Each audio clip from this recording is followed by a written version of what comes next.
We're live, man. Okay, so it's going live, but wait about 10 seconds and you can start.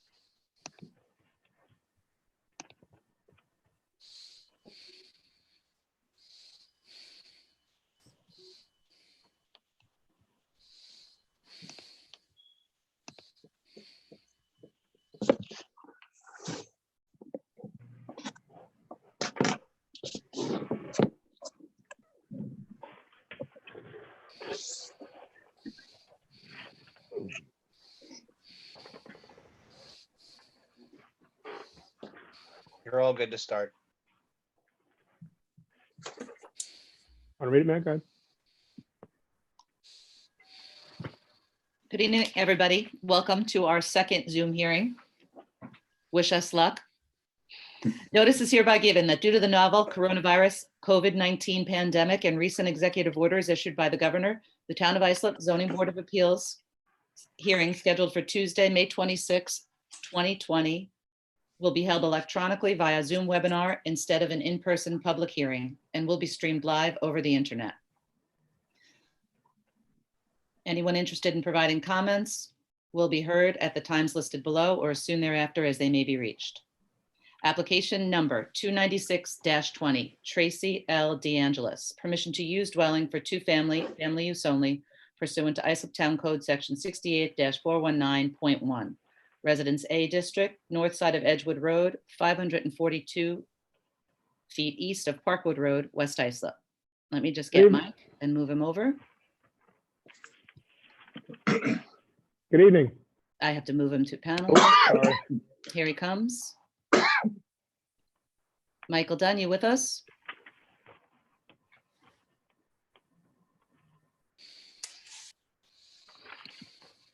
Oh, I have to allow him to.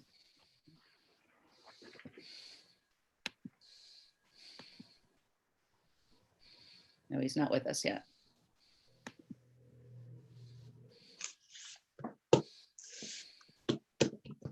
Again, oh, allowed to talk. There Hi, he can is. you hear me, Mary? Hi, Mike. Hi, Mike. hi, everyone. Hope you're all doing well. Mr. Dunn, before you start, can I ask you a question? Is Ms. DeAngelis related to the DeAngelis family that is in the auto body industry? That I do not know. I'm not sure. All right, then out of an abundance of caution, I'm going to recuse myself from this application. Okay. IT fellas, can you help us with one thing? I'm not seeing the opportunity to ask Mike to turn on his video.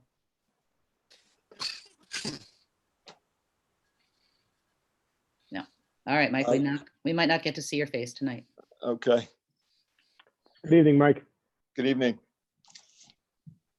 Hope all So well with I'm your family. representing the DeAngelises and their zoning board asking permission to use their house as a two-family, family use dwelling.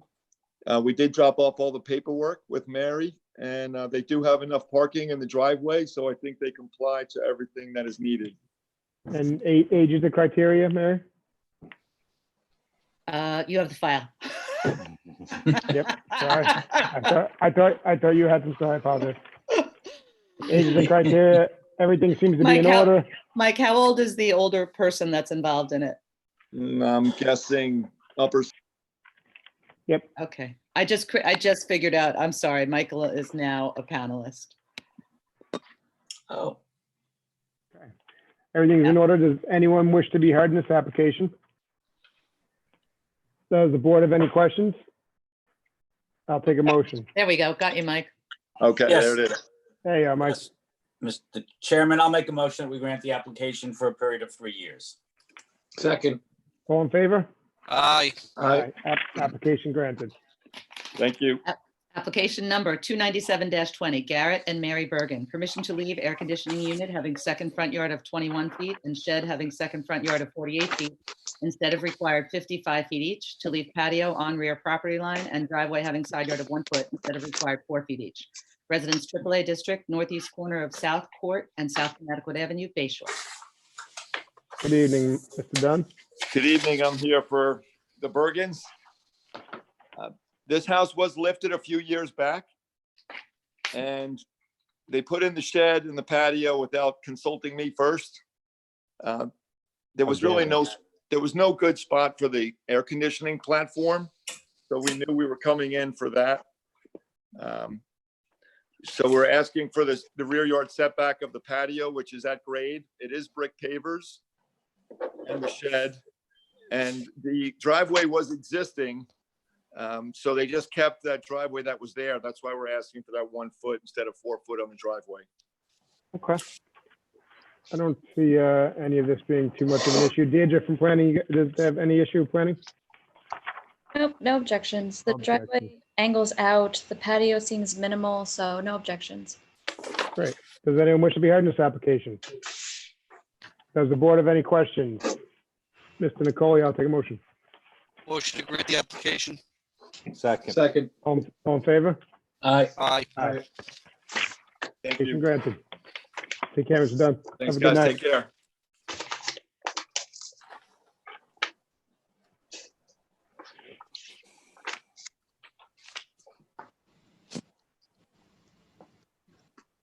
Mary, you're muted.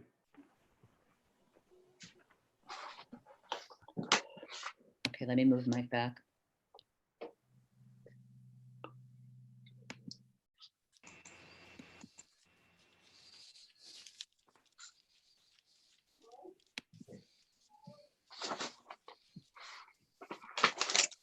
As hard as I try, I can't get Nicole you off my screen.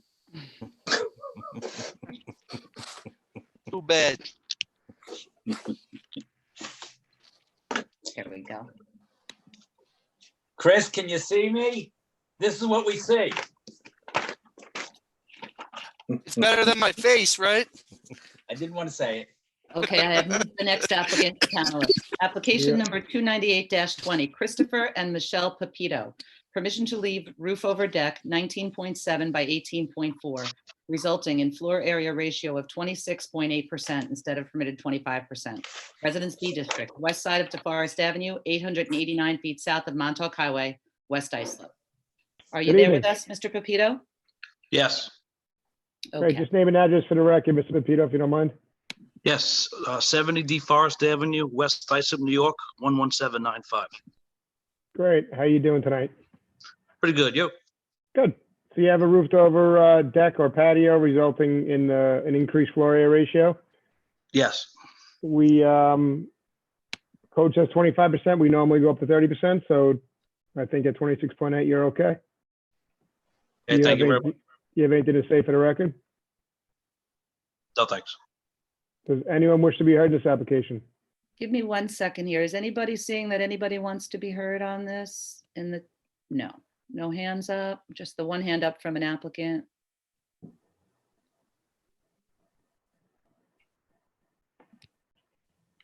Okay, Does the board have any questions? Mr. Wax, I'll take a motion. Thank you, Mr. Chairman. I'll make a motion that we grant the application. Second. All in favor? Aye. Aye. All right, application granted. Have a great night, sir. Thank you, you too.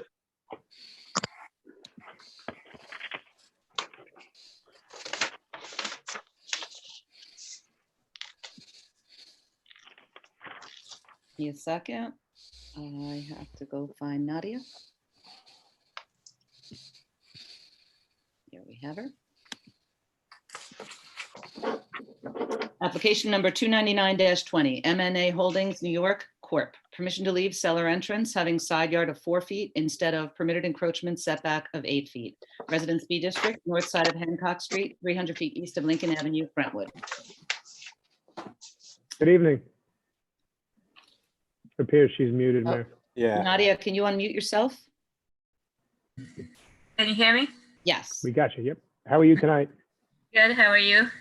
Good, good. Name and address for the record, please.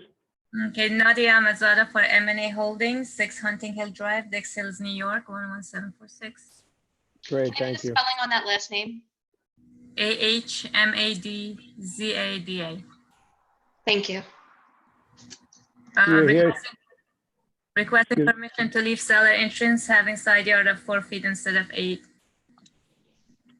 Okay. Do you have any precedent in the area for 4 instead of 8?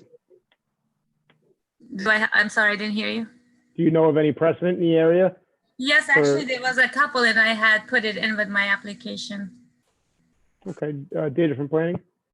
I didn't find any ZBA decisions with precedent.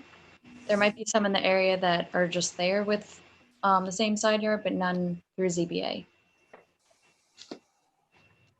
I have one in a file here from 717-19, 29 Oak Street. It may not be, that's iSlip. It may not be within the 500, that's why. Yeah, because when I was there, they gave me that, and then I had put a foil for another one, 095-20, but they never sent it to me. So you, sometimes when we see these seller entrances, we ask never to be enclosed. Is that something you'll agree to? Yes. Excuse me? I didn't hear you, I'm sorry. Can you repeat the question? Sometimes when we see the seller entrance, we put a caveat on it that it's never to be enclosed. Is that something you'll agree to? Never to be enclosed, meaning? You can't enclose it as part of a roof over it, sidewalls. It's just a, Right, I agree, yes. do you understand what I'm saying? So you can never enclose it? Yes. Okay. Does anyone wish to be heard in this application? Does the board have any questions? Mr. Nicole, I'll take a motion. Motion to grant the application with the condition that it never be enclosed. Second. All in favor? Aye. Application granted. Have a great night. Thank you.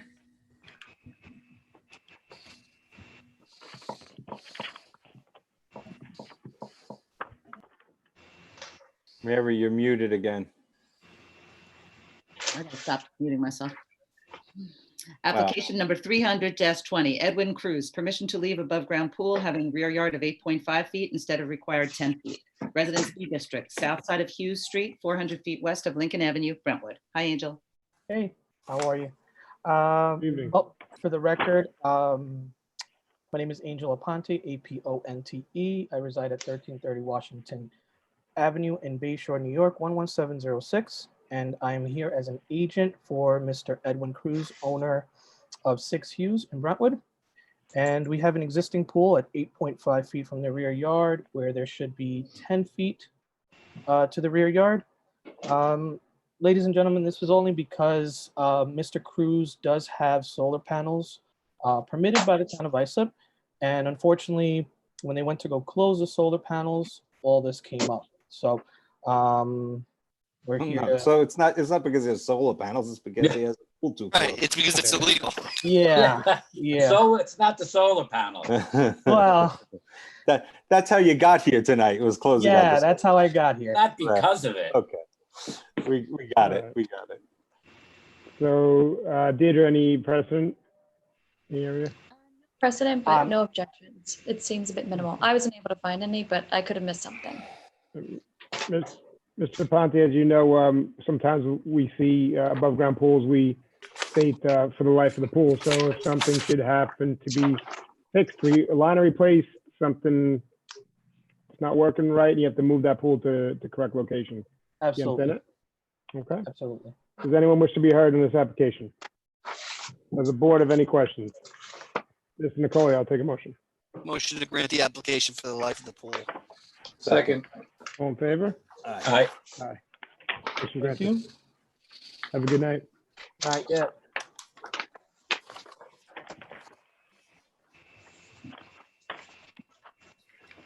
Application number 302-20, Robert Becchione, permission to leave water feature having side yard of 3 feet instead of required 10 feet, and to leave pool patio having side yard of 0.4 feet instead of required 6 feet. Residence B District, Did you east skip side one, of Mayor? Woodview Avenue, You skipped one. Yeah, 205 feet You south of skipped- 2nd Street, West Islip. Did I You move skipped over one. the right Yes. panelist? Okay, Robert. Mary. Aye. Mary, Aye, you aye. skipped, Mary, we skipped one. you skipped one, Mary. All right, well, let's just take it out of order since he's here and. oh, he's- Guys, Did we skip one? Angel had 2 in a row. You skipped Walter Elias Morea Garcia. All right, let's just do this one, then Angel can come back. Yep. Okay. Good evening, sir. How are you? hi, guys, how are you?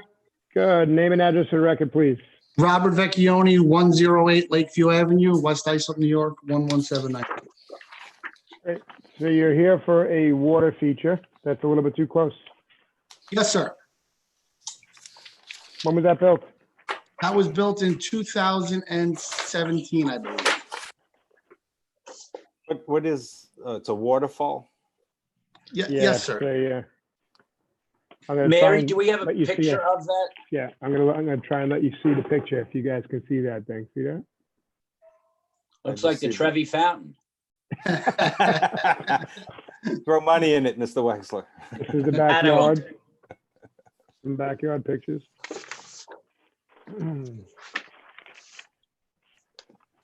All right, Deidre, do we have any precedent in the area for waterfalls?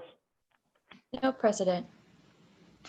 I mean, normally I'd be concerned about the noise, but it's somewhat of a pleasant noise, so who can complain about that? Yeah, I agree with you, Mr. Wex, Mr. Messina. Easy. Does anyone wish to be heard in this application? Mr. Chairman, my suggestion is that I don't have opposition to it, but I think it shouldn't be enlarged, either raised or length or width. Okay. Because it is 3 instead of 10. And Mr. Vecchione, you understand what Mr. Wex was saying? You're gonna agree never to enlarge that structure at all in the future? Never. No, never. It's been like that for 4 years now, almost. Thank you. Okay. All right, does the board have any further questions? Mr. What Wex, what about the patio? Anyone have any issue with that?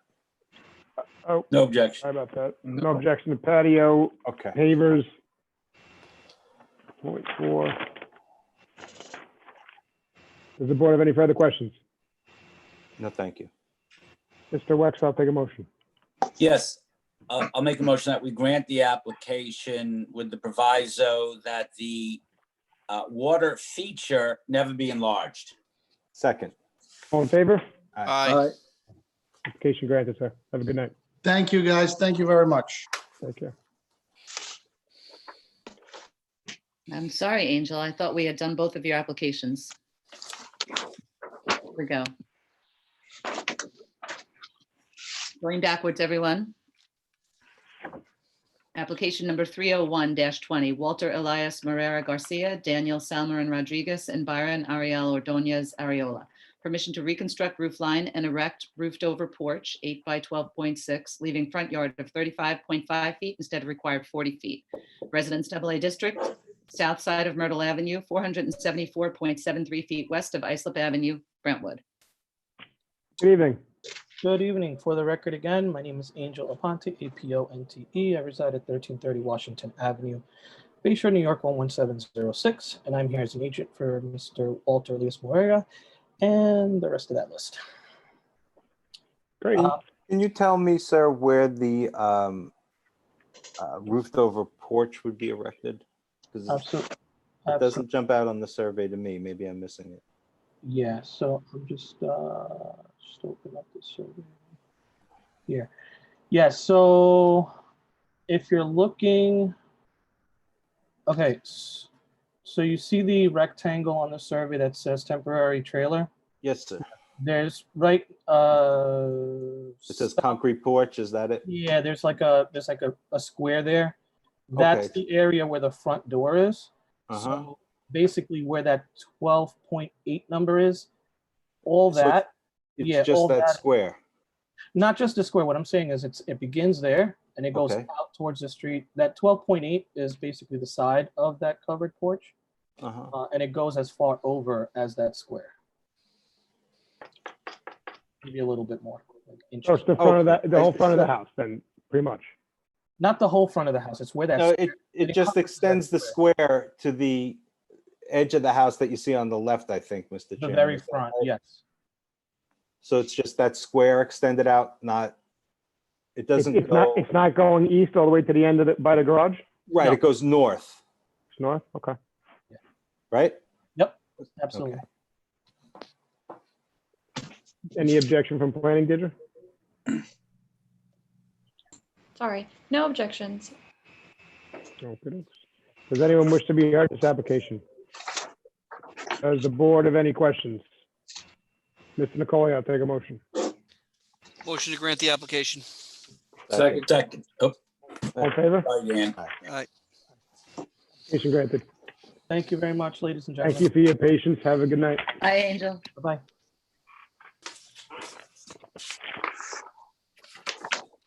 Application number 303-20, Patrick and Kathleen Hughes. Permission to leave shed attached to detached garage having side yard of 7 feet instead of required 10 feet. Residence A District, north side of Pearl Street, 435 feet west of Forest Drive, Ronkonkoma. Can you hear us, Patrick? I can. You can't see me though. I guess my camera is not functioning right. Well, I'm some old just now- technology. I just now asked you to start video. Oh, okay. I apologize. Nope. Good evening, problem. good evening, folks. Hope you're all Tell me, doing well this crazy new time. Yeah. How are you today? I'm well. I'm hanging in there, doing my stay at home and staying healthy. Thank goodness. We're trying to do our best. We're in that bad category, you know. Get up there in 68, and you got to worry about it. So, one clarification on the application, just because I don't know exactly what happened, but the garage that it's attached to was actually built and CO'd at 7 feet, and the shed is actually just attached to the back. And at that point, the property goes out to like 9.5 feet. So we're really talking about under a foot for the addition of the shed. It was one of those situations where I got ahead of myself before I got the letter. I went to the town to try and rectify it, and that's where that confusion came in. Not a problem. It happens. Yeah, the property, it definitely doesn't fit. The house or the shed, the frame garage does not fit with the property, parallel to it. See that? I'm sorry, run it by me again? And the corner you're talking about is almost 10 feet. You're right. You're correct about that. Yeah, it depends on which side of the line you put the scale on. If you put it on one side, it's 10 feet. If you put it on the other side, it's like 9.6. Yep. Thickness of a, 1 feet, when 1 inch equals 50 foot, it doesn't take much to get a foot on the drawing. Sure. No problem. I'm assuming planning has no objection, but if Deidre has anything to say, no objection? There's All no right. Does minimal. anyone wish to be heard in this application? Does the board have any questions? Mr. Sullivan, I'll take a motion. Mr. Chairman, I move to grant the application. Second. All in favor? Aye. Application granted, sir. Have a great night. Stay safe. Thank you, sir. Have a nice night yourself. Stay well. Take care.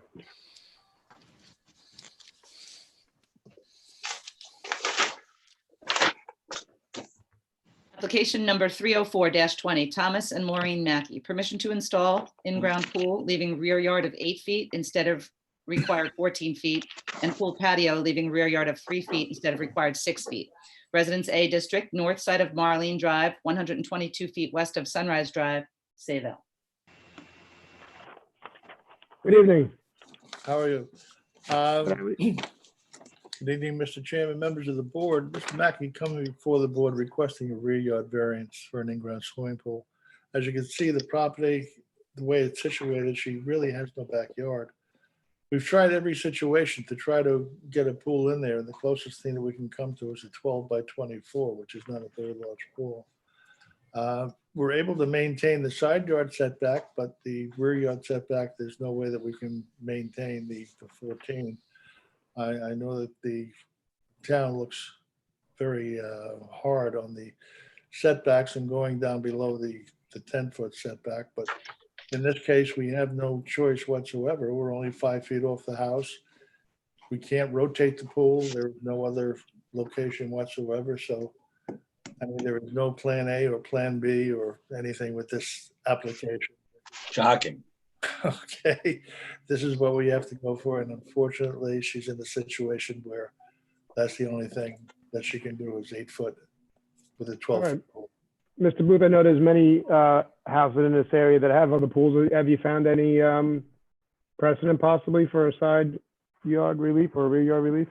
I have not found any with a side or rear yard relief, except for a patio, I believe, relief. I was speaking with planning and they did say that there was a variance granted for the patio encroachment, but not for a pool, no. Okay. Did you look like you want to say something from planning? No, he's right. There's no precedent for the pools, at least not asking up to 8 feet. Usually they were around like 10 or 11 feet. But there is a precedent for the rear yard of a patio being 1.1 foot. That's How really, is that a precedent? A patio versus a pool? the patio is also in the call. That's the only part of the call that Well, was. we have a million patios that creep up to the, That's what I'm that's saying. nothing. The patio is the only one I was able to find precedent for. so there's no precedent. No, not for the pool.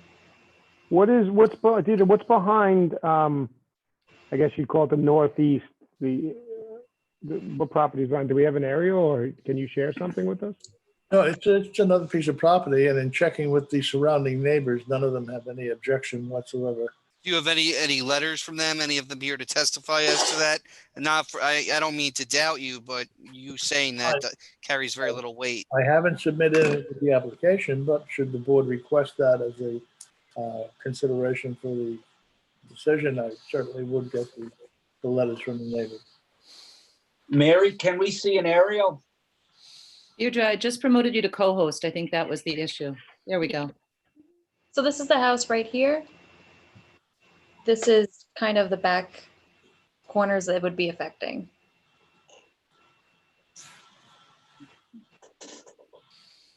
Wow, that's tight. Yep. You know, Deidre, could you put your cursor where it's going to go? I just can't. I think right here where there's used to be a pool, I guess. In Yeah, it's gonna go parallel to the rear yard, not. switched 90 degrees. Yeah. Yeah. From its current pool's position. Right here. Do you want to reserve and discuss this? Well, Since we they're have all no pools. precedent, it's an otherwise confirming neighborhood. Well, certainly the properties to the rear, you know, as you can see, there are pools in that area right there. So therefore, it's really not going to conflict with anything in that. That is a solid argument, Mr. Wexler. There are 1, 2, 3, 4 of the somewhat adjoining, well, one is not adjoining, but 4 of them have pools right back there also. None of which apparently required variances though. Variances, yeah. Right. No, it required the 8-foot variance. Some of them did require Fair, Deirdre, fair. Well, why don't do we know what the other variances that were granted?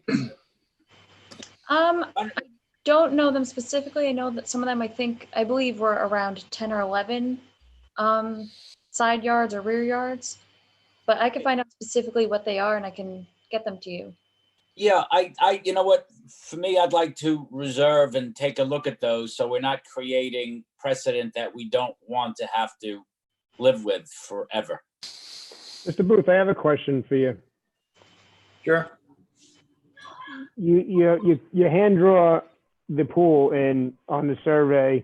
Was it measured? And I'm not questioning your measurement skills, but was it measured properly? Is there room maybe to get it to 10 feet and not 8? You know, No, I've gone over these measurements, I'd say 50, 60 times, but there is no, from the rear of the house, you have 39 foot, you know, so if you do the math with the 13.1, I have 5 feet off the house to the pool, then 12 foot for the pool and 8 foot for the 39 foot.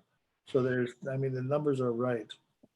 Okay. Unfortunately, even I can't move it to 9 or 10 because then I'm going to be 4 feet to 3 feet off of the house. Not only that, you have a set of steps coming down off of the patio at that particular point. But I mean, the step probably can be rearranged or moved to the outside. But as far as moving it closer to the house, I can't see that either because we do. So if you turn this pool where it was, you'd have relief of one side. You wouldn't. I guess you wouldn't be able to do. You may be able to do that. You'd need relief on both sides, Mr. Chairman, I think. Yeah. Yeah, but maybe the relief's less affected on both sides. Yeah, there's no.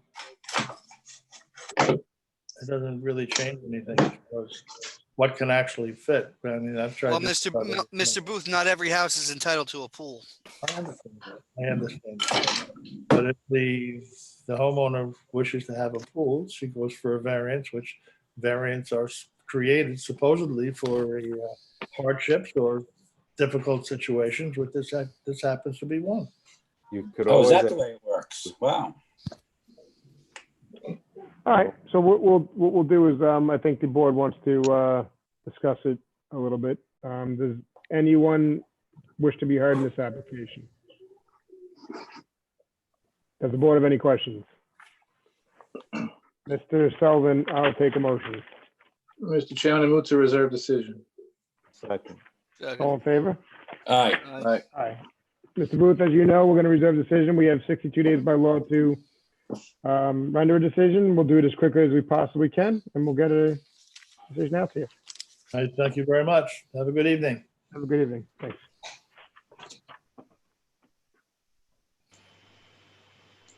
I'm going to take a quick break. I'll be back in 2 minutes. Oh, don't go.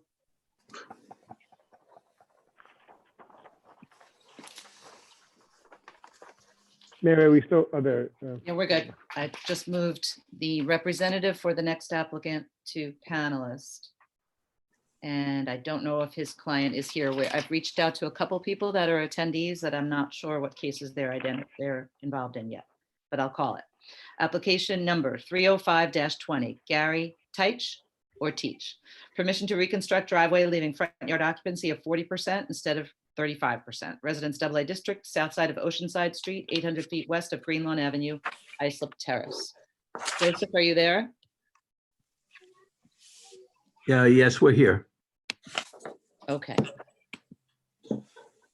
The- I'm going to ask you to start your video right now. There you go.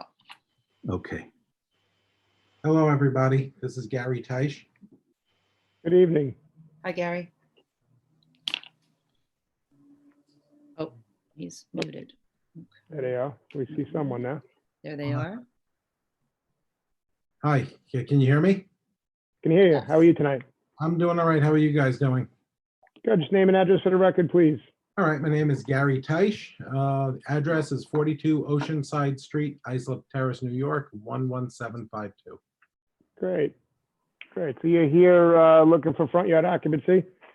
And we as a board normally see that although you're permitted 35%, we normally go up to 40%. And that is what you're asking for. Yes. All right. Does anyone wish to be heard in this application? Does the board have any questions? Is Mr. Wexler still with us or no? Yes, I'm here. Mr. Wexler, I'll take a motion. I'll make a motion that we grant the application, please. Second. All in favor? Aye. Aye. Aye. Application granted. Thank you for being patient during these times and Thank you, and everybody, please be safe. Thank you very much. okay, Jeff. Be well.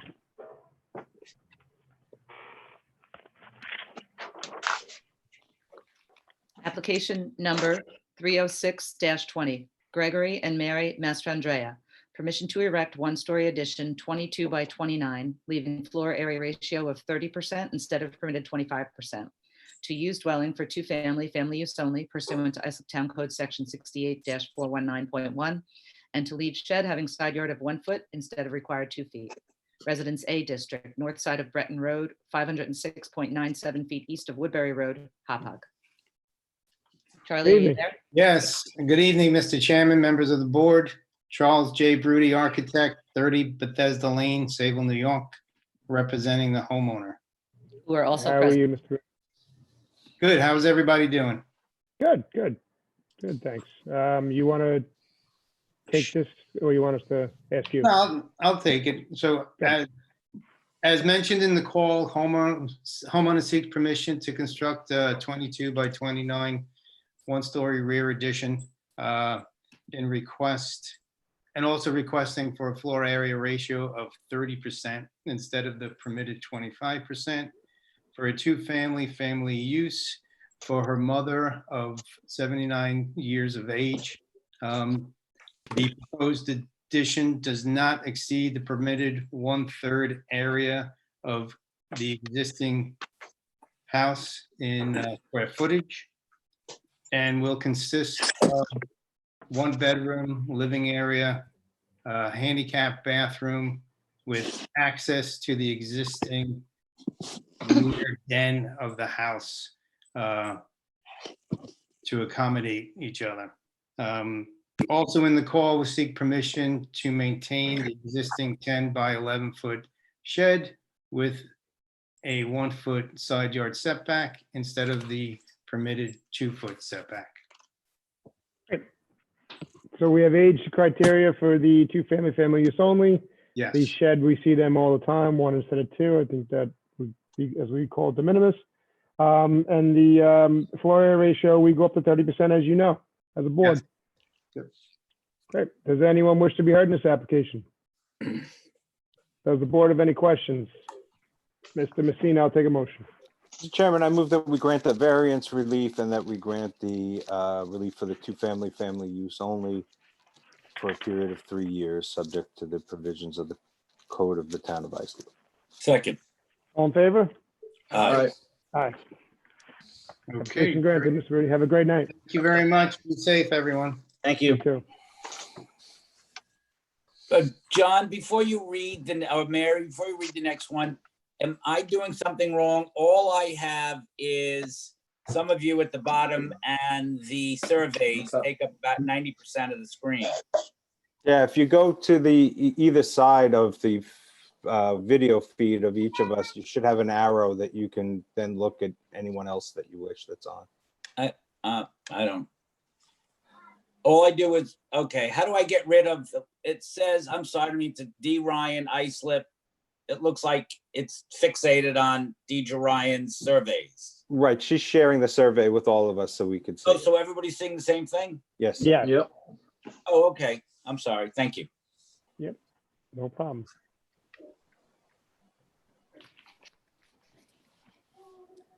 Mary, you there? Yeah, I'm here. I'm trying to, there's 2 people present as attendees that I have not been able to identify yet. And we did get a phone call from an interested person who wanted to be heard on the next application. So if there's any way, if anybody here is an attendee listening and you would like to be moved in as a panelist to speak, please raise your virtual hand at the bottom of the screen and identify who you are.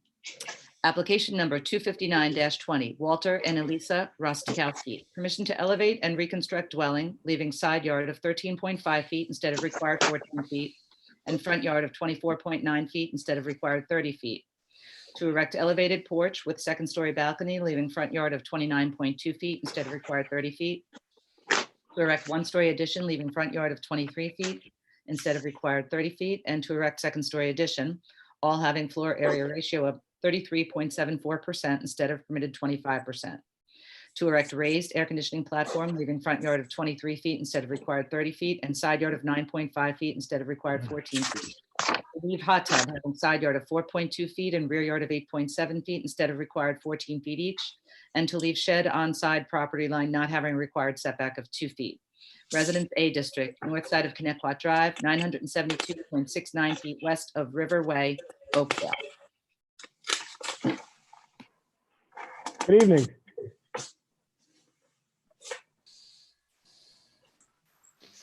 Good evening. Walter and Elisa Ruskowski here. 132 Connecticut Drive, Oakdale, New York, 11769. Great. How are you guys tonight? Good? We're doing very well. Hope the same for you. Good, thanks. Mary, are they in as panelists so we can see them, or? You're muted, Mary. We can't hear you. Oh, there they are. We got them. Well, I'm not sure that this is the person. Oh, these are the applicants, correct? I'm just Yeah. allowing the 2 people whose names I don't recognize to speak on this application. They both have talking permission now. We If they have wanna the identify- applicants, Mr. Chairman. Yeah, Okay. the answer to this is Roskowski. Yes. Okay. Yes, we have applicants. Good evening. So you're here seeking permission to elevate and reconstruct dwelling? Or is it already elevated? Elevator was already granted. All permits in place for that. Okay. This was being done in 2 phases. And when we got to the merging of phase 1 and phase 2, it was recommended by the town to now make it all encompassing into one. I don't understand then why there's a call of a meeting for the elevation when you've already gotten a permit for that. Can you explain that to me? You need to speak, ma'am, so we can get. Oh, I'm sorry. Yeah, I don't know. My Okay. understanding, it was for the front steps which come out. That was not included on the first part.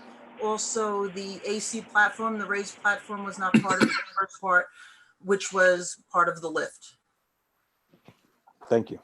So the house is already elevated though, correct? Just for the record? Correct. Yes, it is. Yes. Okay. All right. Mr. or Mrs. Roskowski, are you making the house larger? On the second story. Okay, because you're asking for square footage of 33.74 when the code is 25, and we generally allow to 30. Well, Mr. Wexler, I appreciate that. We could jump around if you like, or you want to go through it and we'll get to that in a moment. Is that I'm sorry, Mr. Chairman. Just to keep it so because it's such a large call that just to keep it flowing smooth, if you don't mind. Then we'll get right back to your question. Sure. So we have a reconstruct dwelling leaving starting at 13.5 instead of 14. That's the minimus. And a front yard of 24.9 instead of the required 30. Again, the minimus.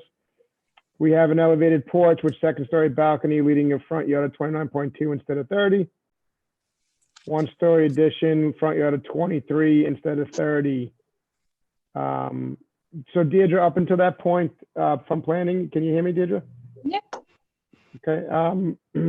Any objection from planning up until that point? No, it seems all minimal or pre-existing for the house prior. Okay, great. So now we get to the point of the FAR that Mr. Wexler was speaking of, and I'm sorry to interrupt you, Mr. Wexler. You can take over and ask your question again. Oh, thank you.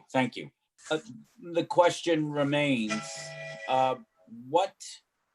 you're enlarging the house significantly. Do you know what the current foot area ratio is, or how much larger are you making the house? Is it a full second floor? No, there is an existing second floor, but it was only on the rear part of the house, not on the front part of the house, and we're squaring it off as opposed to having a long sloping roof. Well, I think it would be interesting for us to learn from Deidre, our planner, what the surrounding neighborhood looks like vis-a-vis the foot area ratio. Sure. Or floor area ratio, I'm sorry. That's your cue, Deidre. The only FAR precedent I was able to find went up to 31.8%. So we have 31.8% Mm-hmm. FAR in the area.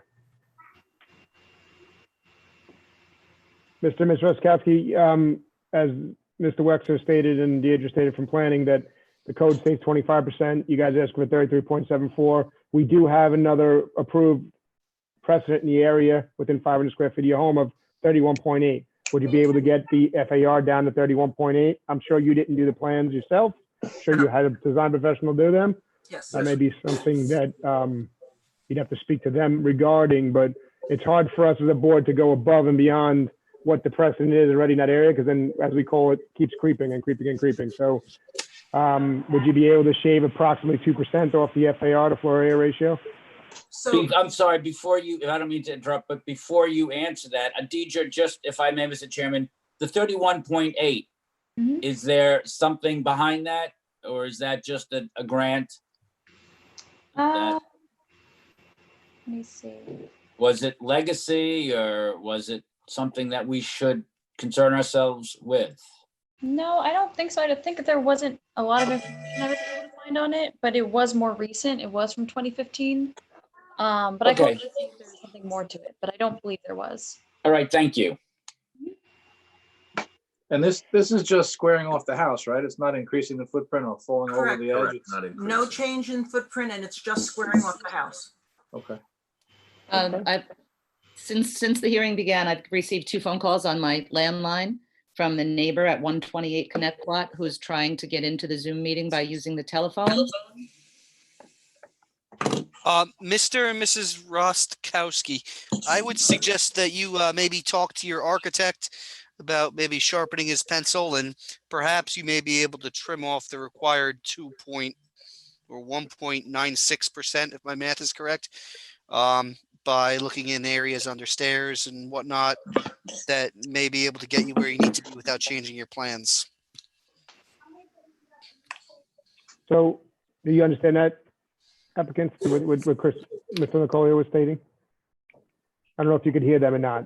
Can I you hear them? heard that, yes. Okay. All right. Well, let's keep moving on, and then we'll go back and we'll talk about the vote on that. Mary, has the neighbor been able to get in?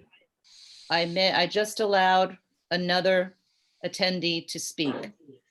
Do we have you, Mr. Murray? Well, Mr. Murray, are you there? Either way, Mayor, and the board, I would like to get through the full application first, and then we can have anyone speak that would like to have their word. Okay? You good with that? I'm good with that. The person has called twice, so I know they're trying really hard to be heard right now. We'll let them get in. I just want to keep moving until they get there. Oh, okay. Okay, you want to call the next case and, No, I want to finish this application. We have a little more to go okay. on this application, so. To erect raised AC platform, leaving front yard of 23 instead of required 30. Deirdre from planning, any objection to that with the AC platform? No objections to the AC platform. Okay. The side yard of 9.5 instead of required 14. So the side yard and the front yard, your planning has no objection to. Nope, not for the, for the AC. No, it's a giant structure. It's not something that would really, it's just something that's Okay. needed. So no objections to that. Then we have the dreaded hot tub. 4.2 and rear of 8.7 instead of required 14. Mr. and Ms. Roskowski, the town sees a hot tub as a pool and it requires the same setback. We tend to vary it sometimes on the board. Did I lose the Roskowskis? Are they there? I can hear you, yes. Okay. We tend to vary that on the board, as a board. Deirdre from planning, does planning have any objection with the hot tub?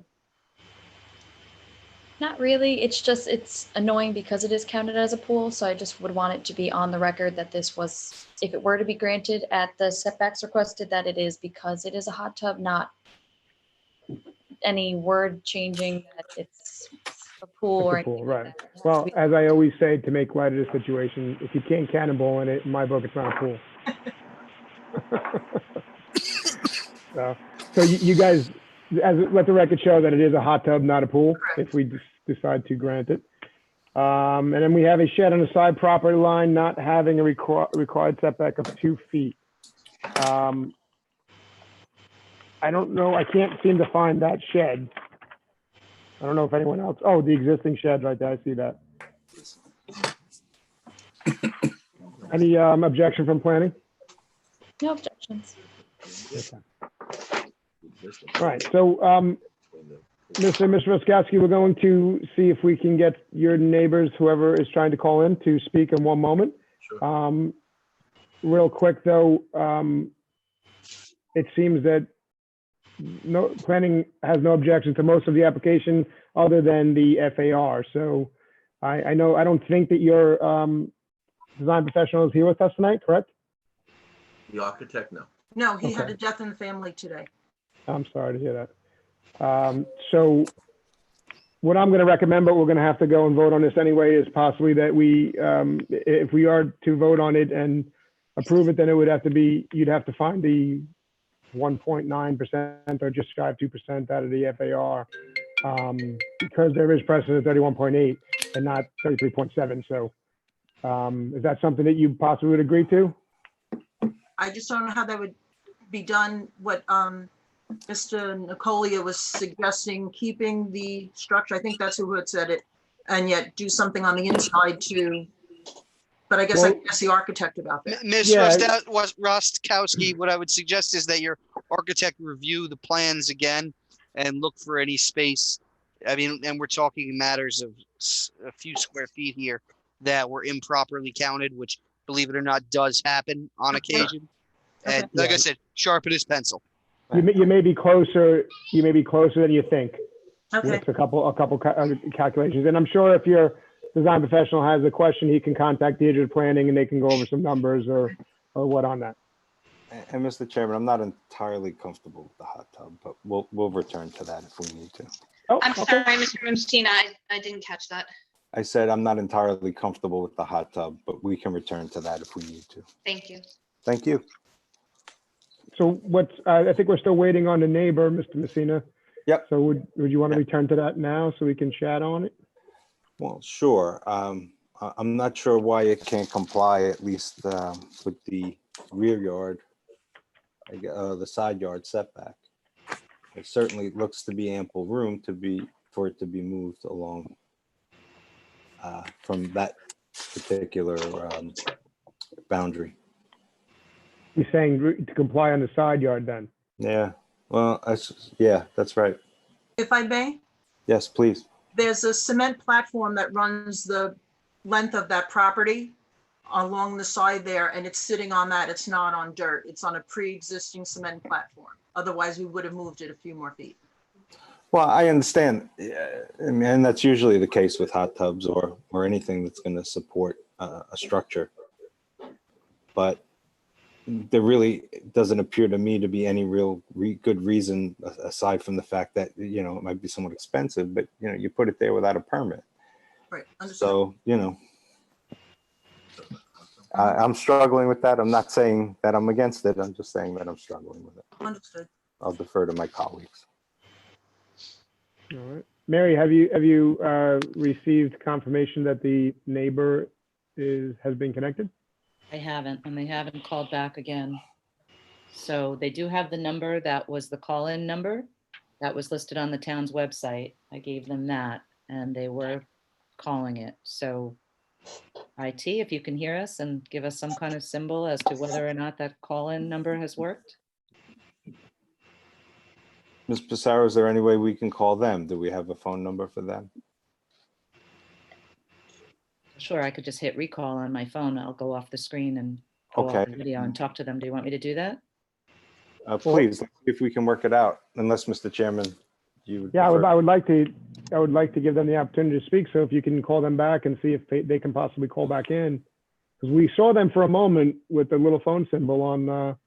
I'm not sure. That may be the others that I let in, just hoping that it was one of them. Oh, I'm sorry.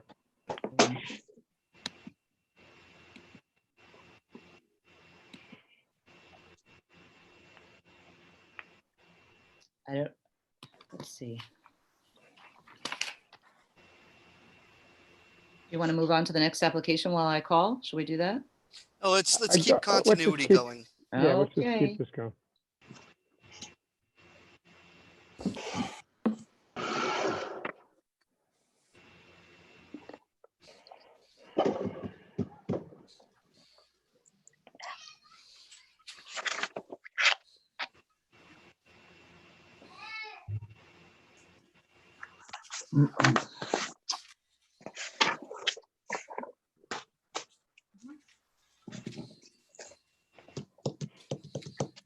Just give us 1 second, Mr. and Mrs. Rutkowski. We're trying to get the.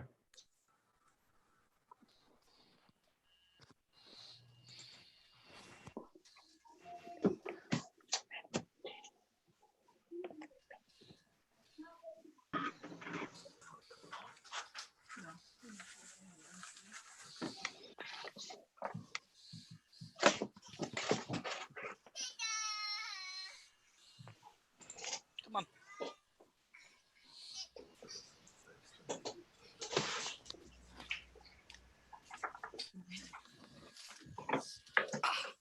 Ooh, excuse me.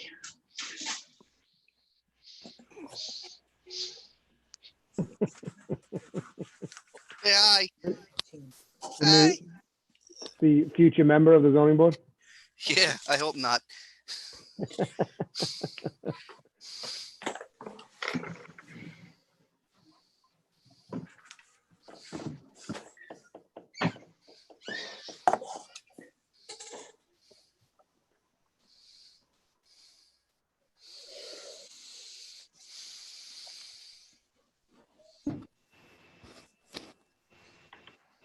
Unmute.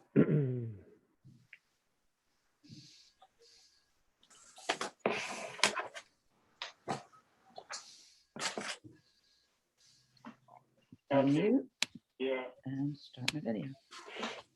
Okay, everybody, I have Mr. Murray, the next door neighbor, on speakerphone. We're going a little low tech here, but it should work. Good evening, Mr. Murray. How are you? Okay. I'm looking at the original floor plan.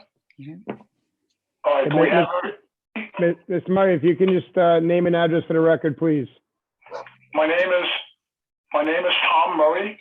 My address is 128 Connecticut Drive, Oakdale, New York, 11769.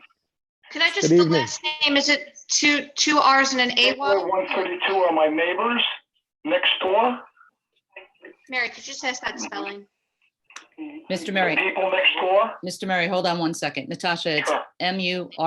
AY, yes. Okay, go ahead. You might have me down under Glenn T. That would be my official name. However, looking at the floor plan, and then they had $300,000 grant given to them. But as far as I know, the grant. On speakerphone. All right, going a little tech here, but it should work. Good evening, Mr. Murray. How are you? We got everybody here? We're all here, yes. Floor plan? Yes. Mr. Murray, if you could just name and address for the record, please. Name Is someone listening to the YouTube video? Right. My address is 128 Connecticut Drive. Who's listening to the YouTube video right now? Can I just, the last name, is it two R's and an A?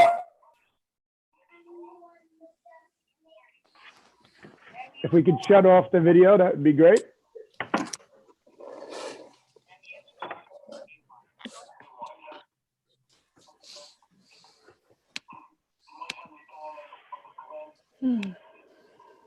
We good, Mayor? Mary, can you hear me? I think I should mute myself, right? Now, who had the YouTube video on that we had? Was that you? I don't know. Whoever can mute that would be great. Mr. Murray, if you can keep going.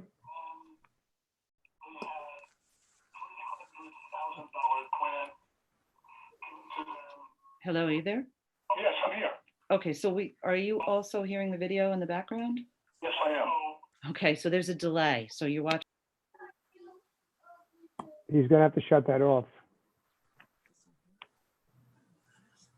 Or mute it.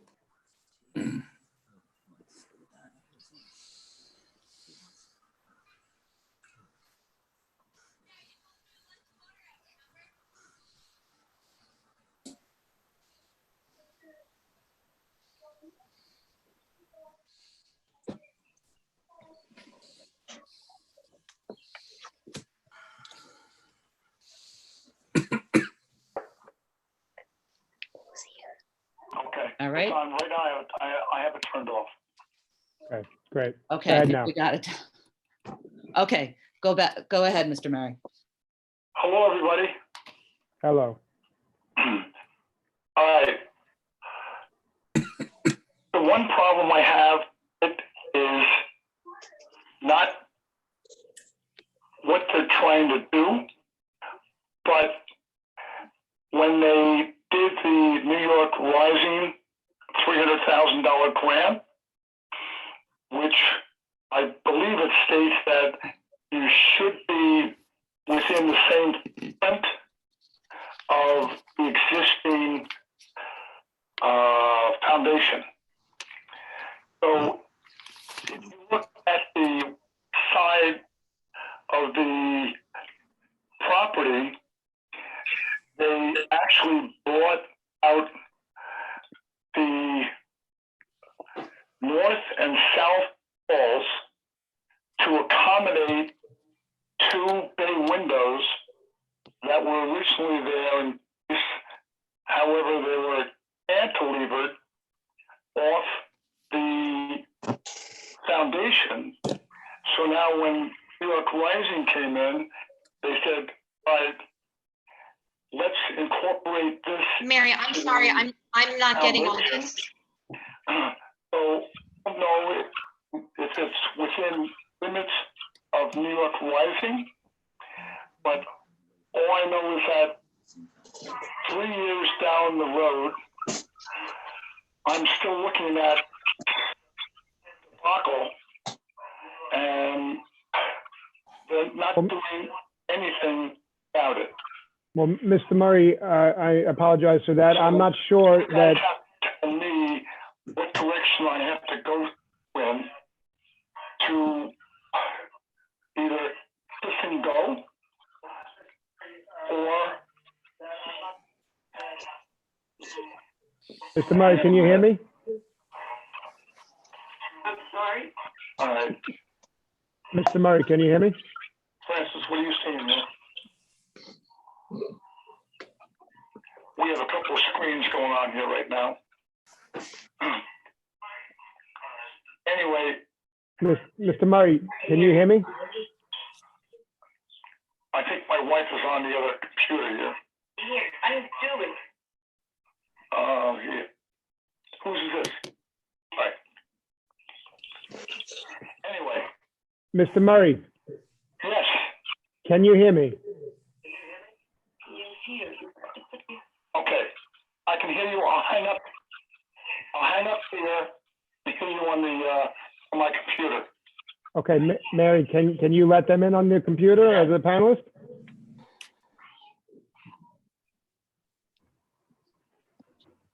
Okay, so maybe you are attendee now? Get in on your computer?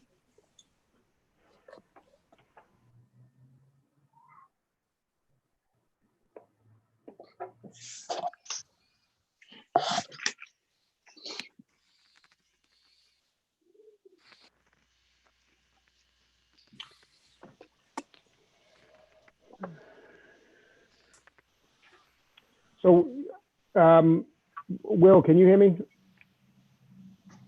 Willie Garbarino? Yes, I can.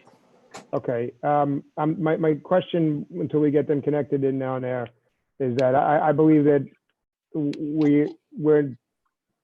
we have any jurisdiction over what New York Rising allows them to do with the grant? We're just here to see to either approve or deny variances for some setbacks that they're looking for, correct? Yes, Hold- yes, in hold on terms one of second. what we're here I'm for on is hearing now. So I thought variances that from your the wife town- was getting in. town zoning code. Okay. Thank you. Yeah, I can't speak to what the requirements of the grant agreement were. And it should not matter to us at this moment for our purposes as the zoning board, correct? Right, that's a private contract. Right, exactly. Okay.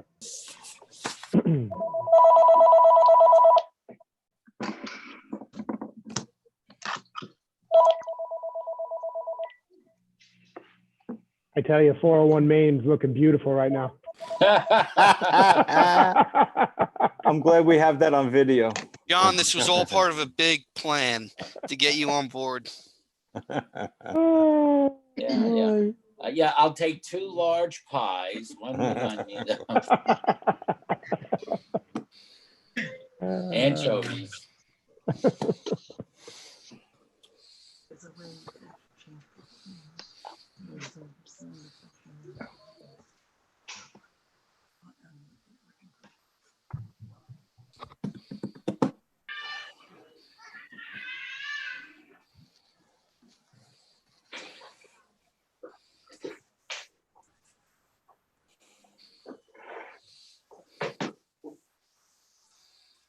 How we looking, Mary? I'm sorry, I can't see you anymore.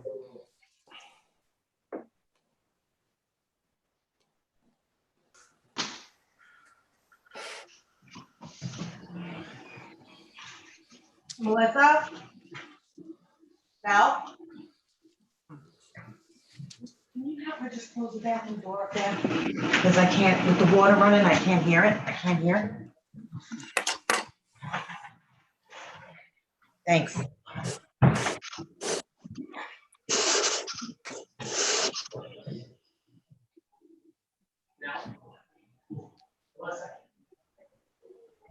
Mary, are you there?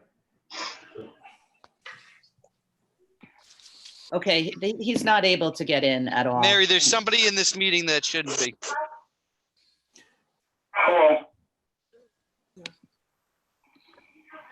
Bridget Struns. She's an applicant, Chris. Okay. In this application, Not in this application, no. I think they're in it now, though. I was working on the matter at hand. If you wanted to, if you wanted to notice anything else wrong, now's not the best time. I have, John, I've explained to the Murrays that we may have to reserve decision and wait for a written submission. Does anybody Mary, else think that's a good idea? at this not to point? interrupt you, Mary, but what Chris was trying to say is that lady Bridget Struns, I think it says on there, her microphone's on and she's talking over you, so we can't really hear you that well. Oh, you think she's? Yeah, he was a little bit more eloquent with it, but yes. She's muted getting now. at. muted now. Okay, great, thank you. Who was the other person, Mary, that was trying to get in? Do you know? Was there a second person or am I wrong?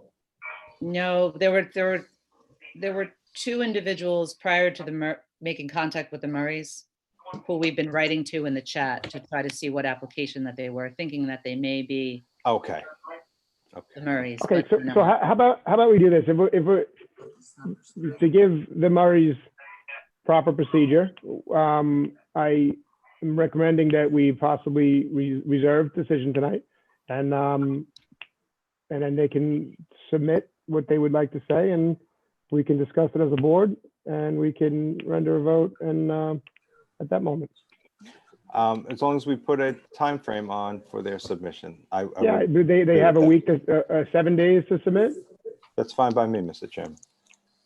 So, Mr. and Mrs. Roskowski, being that we have to give your neighbors proper public session, and we're having a little difficulty here during this pandemic, I'm making a recommendation that we reserve decision. They have 7 days to submit to the zoning board, written submission of whether they approve or disapprove of your application. And then we as a board have 62 days from that point to render a decision. However, we'll do the best we can to get it done as soon as possible. Mr. Chairman, can I ask one question? How Sure can. will I guess, Mr. Murray learn of that? Well, I'm assuming Mary, because she's the most wonderful secretary to the zoning board of appeals ever to be seen in town of Islip, that she's going to contact them or someone in the office and explain to them that they have 7 days to submit. Is that correct, Mary? He's on speaker right now. Oh, can he?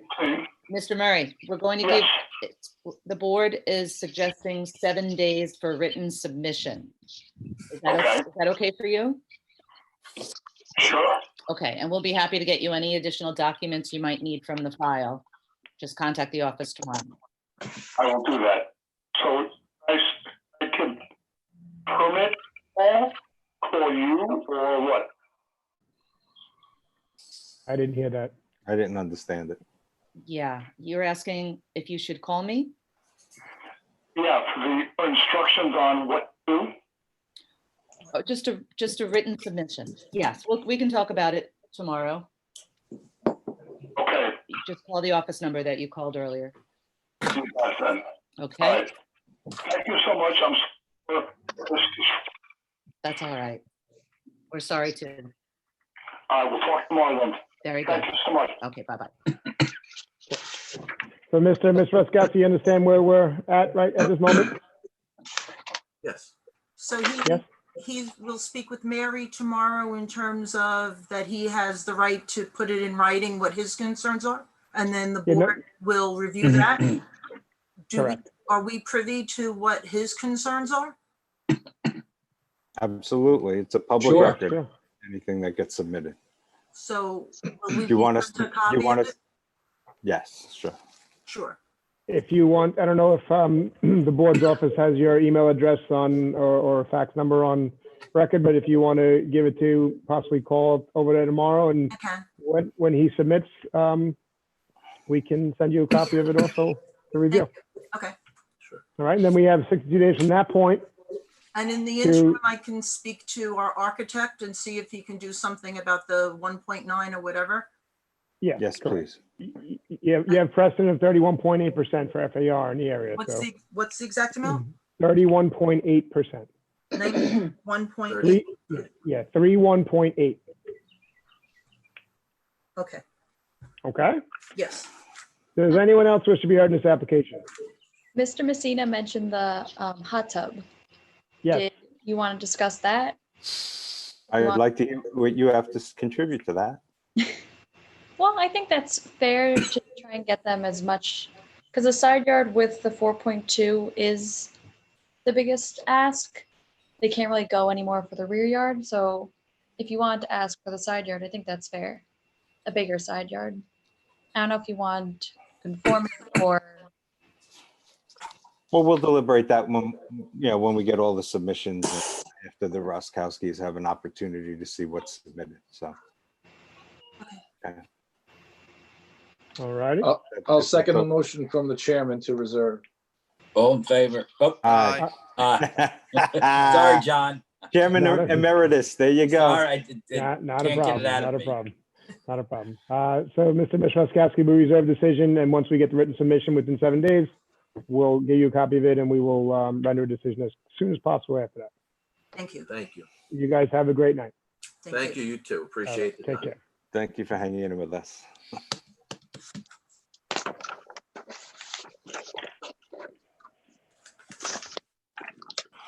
Application number 307-20, Family Service League, Inc. Permission to install 2 secondary facial signs of 32 square feet each in Industrial 1 District where no secondary facial signs are permitted. Industrial 1 District, west side of Fifth Avenue, 702.53 feet south of Spur Drive South, through lot to North Clinton Avenue, Bay Shore. Mary, the Raskowskis are still in on this application. I'm not sure if they want to be. I'm moving them right now to attendees and they can continue to listen. Okay. Now, Thank you. Mr. Chairman, I'm going to recuse myself from consideration of this application. Okay. Board member Nicoli is recusing himself.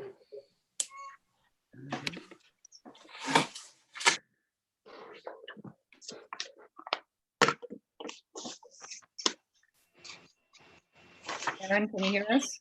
I can hear you, Mary. Can you hear and see me? I can hear you, but I can't see you yet. What do I have to do? Start video? There we go. I just asked you to start the video.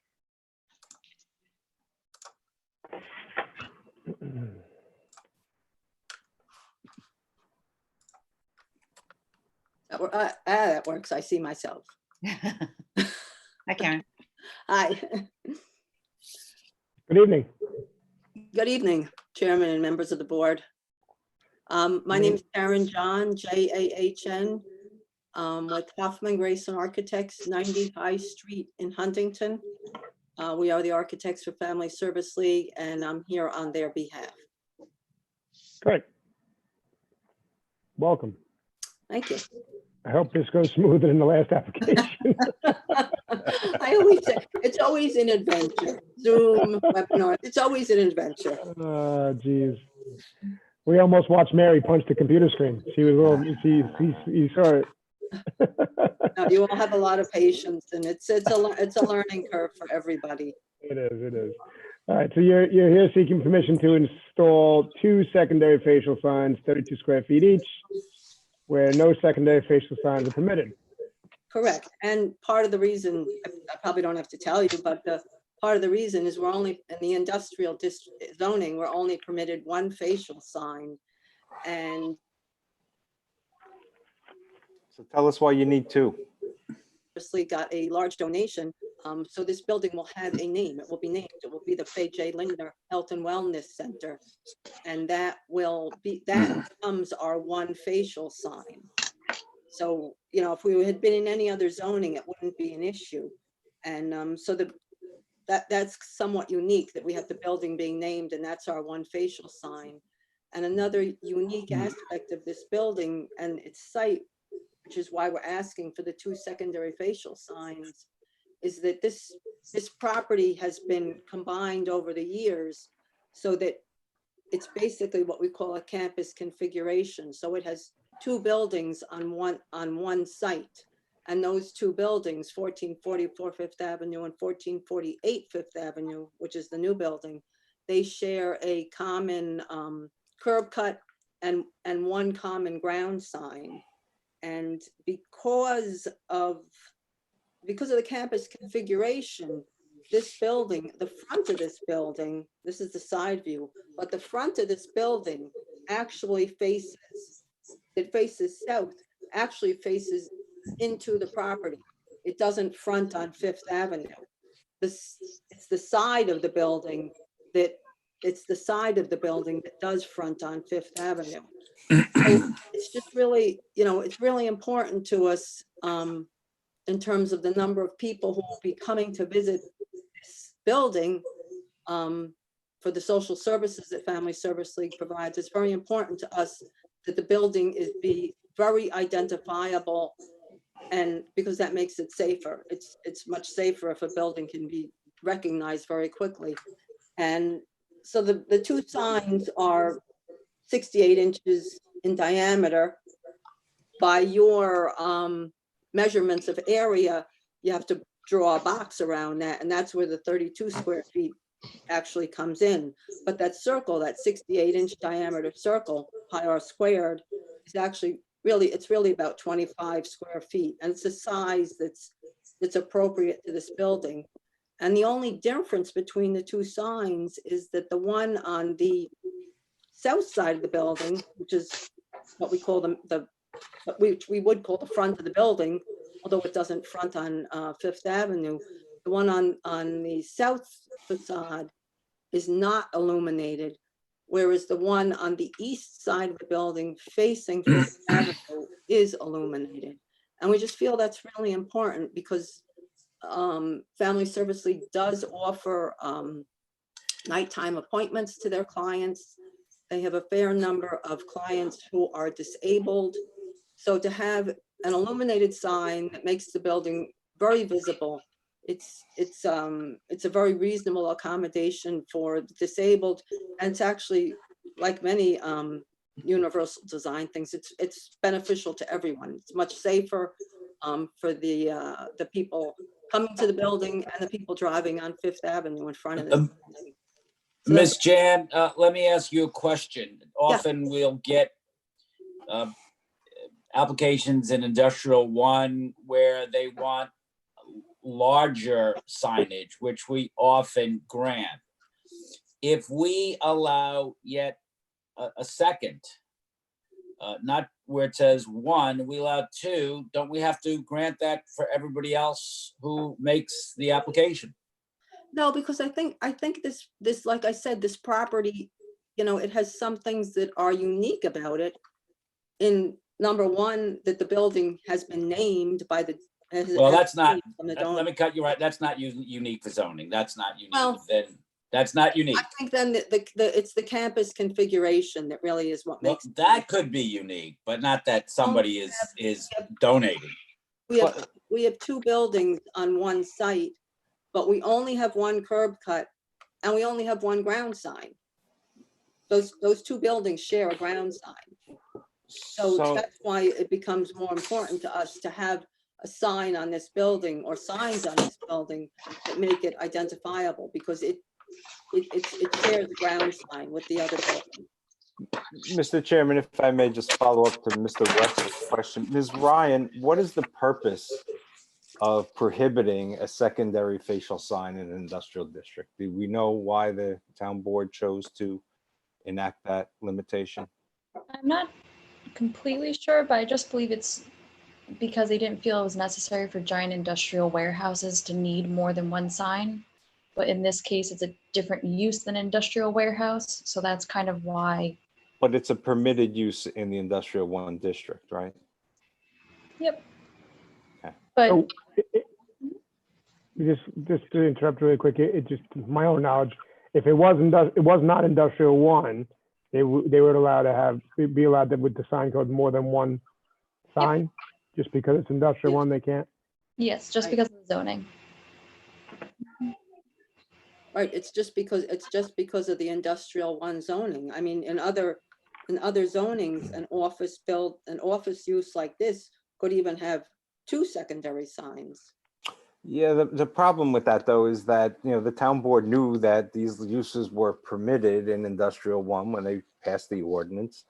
And for whatever reason, they did not make an exception, right? Well, To the we know, prohibition. Mr. Messina, that sign code is a little archaic.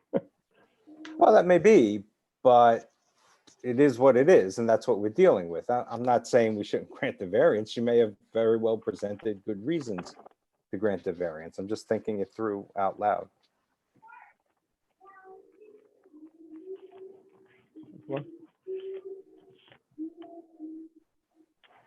So Deirdre, you is planning in opposition of the second?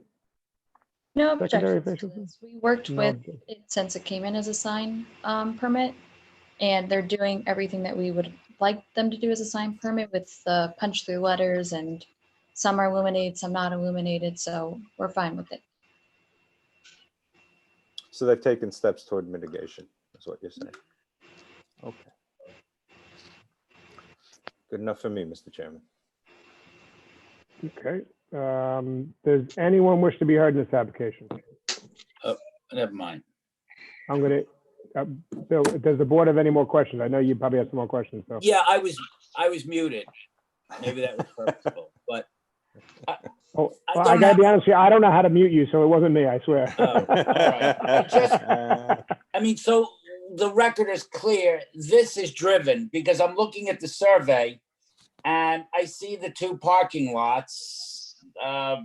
One that faces the, I'm sorry, one that faces the, looks like the east side of the building, and the one that faces the south side of the building. Right. So it's a stretch of the imagination that somebody would drive into that parking lot and not know what the building is. Well, Wait. It's clear that the second sign is simply to pay homage to the people who were contributed, the family that contributed, which is nice, but I just want to put that out there that that's the driving reason. It's not that nobody would know where the building was when they pulled in. What other building would there be? It's the only building there. So this is driven, and I'm not saying I'm opposed to it. I just want to cut right to the chase and kind of cut out the imaginary rationale. It's so you can put the name of the donors on the building, correct? Yes? Correct, yes. All right, so it has nothing to do with the people who are handicapped, the people who are getting lost. That's the reason. I just wanted that clear on the record. No, the donors, it is important to have the donor's name on it. I get it.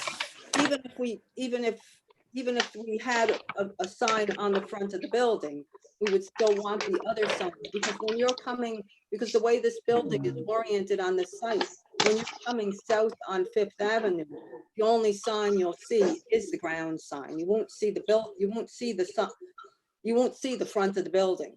You'll only see the side of the building. That's why we want the signs on both the side and the front. Because when you're coming south on Fifth Avenue from Southern State, that sign number 3, the one I'm calling number 3, which is the secondary sign, you won't see that coming south. If that wasn't there, you wouldn't see the front of the building, because the front of the building is facing into the property. So what you're saying, whether, Mr. John, what you're saying, whether or not you had 3 secondary facial signs or just 1 extra secondary facial sign, you're still utilizing one of the signs for a donor's name, and then the other one would be for the Family Service League name on the building, but you need 2 of them. So Yeah, you'd be in the same, whether or not you're using it for a donor's name or not, you'd be asking for the same variance. Yeah, I think Either way. we probably would be, you know, we might not be asking for the one on the front because if we didn't have the donor's name, but we probably would be asking for the same thing. And like you said, it's the donor's name being the one sign that makes us need these other signs. Sure. Because we need to identify the building for people Sure. on Fifth Avenue coming to the property. And you can see that sign number, Sure. Understood. Does anyone else wish to be heard on this so that's application? why, you know, we want that one illuminated. Does the board have any further questions? Nope. Mr. Messina, I'll take a motion. Mr. Chairman, I'll move that we grant the application. I'll second it. All in favor? Aye. Application granted. You have a great night, Ms. John. Thank you. Thank you very much on behalf of myself and Family Service League. Thank you. No problem. Have a good.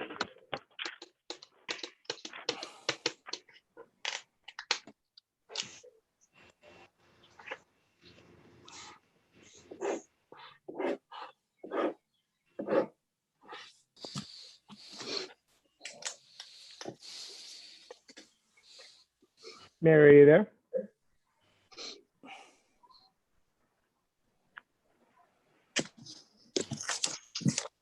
Ms. Passari. I think she's muted. Oh, there she. There we go. I can't see myself too often in this display. Application number 308-20, Angel Deleg Keto. Permission to use 1-story addition 20 by 30 and 2nd-story addition 20.5 by 26.5, resulting in new dwelling having front yard 35.5 feet instead of required 40 feet, side yard of 16.8 feet instead of required 18 feet, total side yards of 35.5 feet instead of required 36 feet, and to reconstruct roofed over portico, leaving front yard of 32 feet instead of required 34 feet. Residence AA District, west side of Willoughby Street, 100 feet north of Evergreen Avenue, Brentwood. Good evening. Good evening, Chairman, members of the board. Name and address for the record, please. My name is Kathleen McHenry, Long Island Permits, P.O. Box 5, Center Purchase, New York, 11934. Can I just get the spelling of your last name, please? MCHENRY. Thank you. You're welcome. Mary, are we able to see the applicant or no? I can see her, Mr. Chairman. Oh, I can see her. all right, cool. All right. How are you tonight? I can't see you, but I can hear you. I'm good. How about yourself? I'm doing well, thank you. We're here before you guys requesting to maintain a 20 by 30 and a 20.5 by 26.5 2nd-story addition, resulting in a new dwelling, holding a front yard setback of 35.5 instead of the required 40 feet and 16.8 feet instead of the required 18 feet, giving us a total combined side yard of 32 feet instead of the required 34. I was hired by the homeowner to bring the property into compliance after he built the addition on his home and received violations from the town. Mr. Deleg has a growing family and found himself in need of more space. Unfortunately, there's some language barrier and he was not clear of the actual process required to take up permits. He was also not clear on his exact setbacks, and although minor, we still find ourselves before the board tonight. I have submitted for the board's consideration. I'm hoping that you guys have gotten them because I dropped them all kind of last minute. Pictures of the subject property as well as pictures of surrounding properties in the area. We believe the relief we are seeking is minor and that if granted, we would be keeping in the nature and characteristics of the surrounding properties and would have no negative impact on the neighborhood. I welcome any questions you have at this time. Do you have any precedent in the area for the relief sought? I to be honest, I don't. I submitted some pictures and with the whole new thing, the Zoom and I didn't get my foils back in time to be able to actually quote precedent. John, the Okay. photos were submitted today. They're in the file. Yeah, yep, I Yes. got them. Very last minute. I apologize. Deirdre from planning, do you have any objection to relief sought from planning? Objections, it seems like it's very minor things, and I'm pretty sure the additions are in the rear and then the northwest corner, correct? Let me just, Because I believe they are, yes. yes, Yep, correct. that's right, so correct. because it's considered a new dwelling, because of the additions, they're just trying to re-legalize the corners that have already been there. Correct. So the work is actually not in the corners that are being asked for relief. Those are already existing, right? Right. So in Correct. other words, the work that was done without benefit of permit doesn't trigger the request for the relief. Correct. From my understanding, yes. Ms. Ryan, just, is that your understanding more importantly? Mine? Yes. Yeah, sorry. It's okay. Deidre, do we have precedent for that, since it's front yard setback? Is there precedent for that, or will this be a one-off of 35.5 instead of 40? We There's have it. two precedent, actually, I believe. There's a 26.6 and a 27.7. When were those grants? One was in 03 and the 27.7 was in 96. So the 27.7 is saying, We also have a precedent, 674-18 for 32.5. Okay. Thank you, Deidre. Thank you, Mr. Chairman. Does anyone wish to be heard in this application? Does the board have any further questions? Mr. Nicole, I'll take a motion. Motion to grant the application. Second. All in favor? Aye. Aye. Aye. Application I'm granted. sorry, Dan, I stepped on your second. It's okay. Thank you, guys. I appreciate it. Have a great night. We guys will.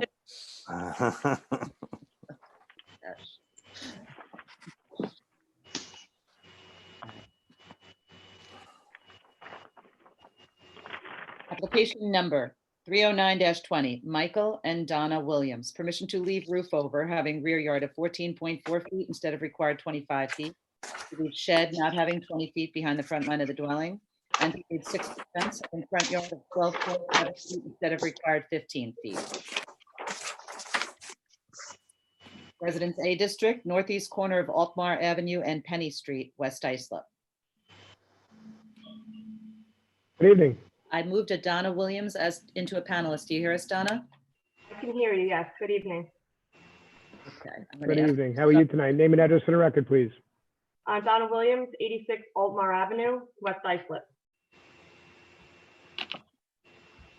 Great. So you're here seeking permission. Oh, we get to you. There you are. Seeking permission, roofed over patio, rear yard 14.4 instead of 25.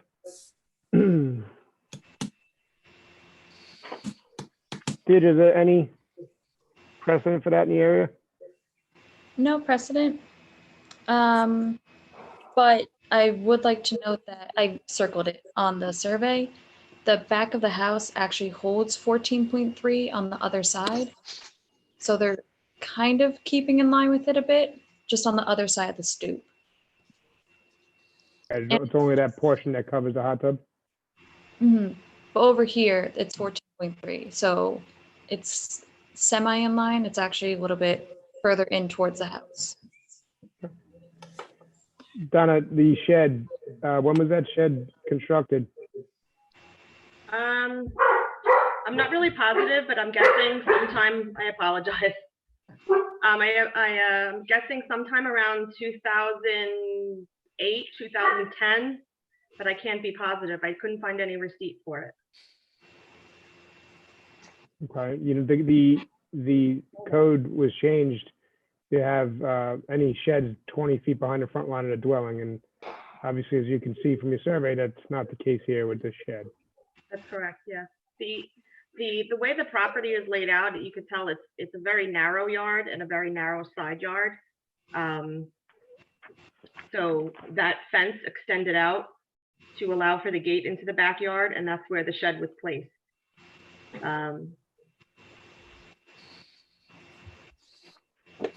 We haven't, as a board that I know of, and please other members chime in, approved a shed that was not more than 20 feet behind the front line of dwelling, unless it was proven that it was built prior to and it has to hold 10 feet behind, which I don't believe yours holds even 10 feet behind. I believe it's in front of the dwelling. that correct? It's partially in front. There is some that falls behind, I believe. You know, to move it back 20 feet behind the front of the dwelling would be pretty dead center of the yard. This is the only side yard we have. And also, I believe getting a little close to the side and backyards where we have neighbors in that back corner.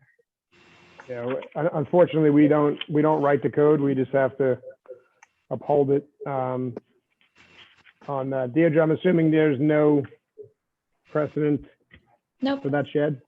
Nope. All right. So I believe that let's talk about the fence, the 6-foot fence, having a front yard of 12.7 instead of 15. There's no precedent for that either.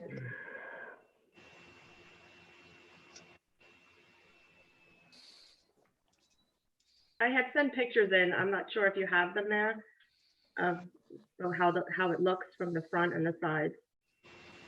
You can get a better idea. I have the pictures, yes, I do have them here. So the fence is,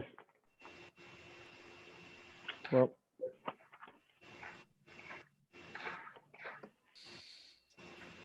the fence you're talking about is stockade though, it is now vinyl. Yeah, Is it stockade, the pictures you showed me has a stockade fence, I believe. no, the pictures I had sent you were from March with the vinyl fence, the 6-foot vinyl fence. Oh, I see it now, yep. And Didi, you said there was no precedent for that fence either, correct? No precedent, but it does seem minimal. It's about 2 feet 3 inches, I believe, of relief from the 15 required.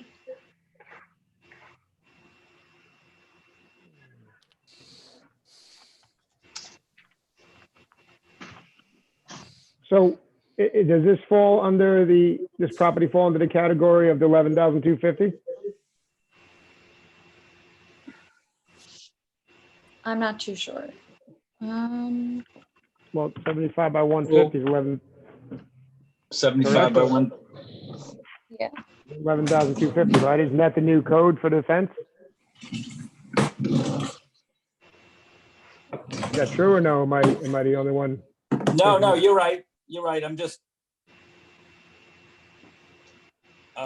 getting out my calculator. And my calculations showed that's 11,250. And I believe that fence would fall under the new code, correct, Deirdre?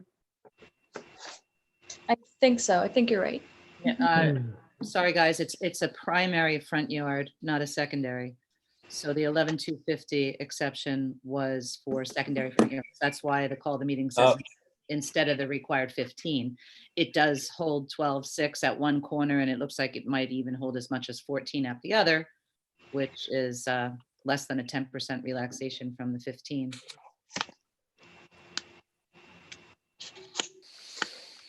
So on a primary front yard, that code is only for secondary front yards, Mary? That's what you're saying? That code Yeah, change? we're used to seeing it instead of the required 10, which would be the 10 that's required in the second front yard. You can see that the call of the meeting indicates this is instead of the required 15, which means it's a primary front yard setback that's being varied. But again, it's a relatively small percent relaxation. Okay. So, Ms. Williams, I don't know if we'll be able to do anything for you with that shed. It's gonna have to be moved 20 feet behind the front line of the dwelling.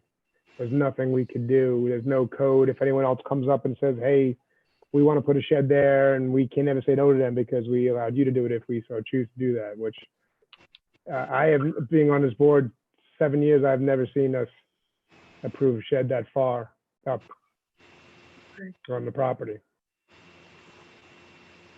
Can you hear me, or did I lose you? I'm sorry? Can you hear me or did I lose you? Yes, yes, I can hear you. What would be the recommendation? Does it just have to go 20 feet back from the front of the property? Does it have to be a certain distance from the back or the side yard? From the Or- front line of the dwelling, it has to go 20 feet back and it maintains 4 feet from the side yard, which you maintain now. So it'd have to go straight north on your property, Mhm. but 20 feet from the front of your dwelling, not the property. Okay, You'd have to go straight back. okay. Does anyone wish to be heard in this application?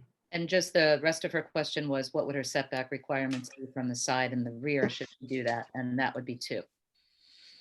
Oh, I'm sorry. I thought it was 4 minutes. 2 feet from the side and the rear of the shed, for the shed.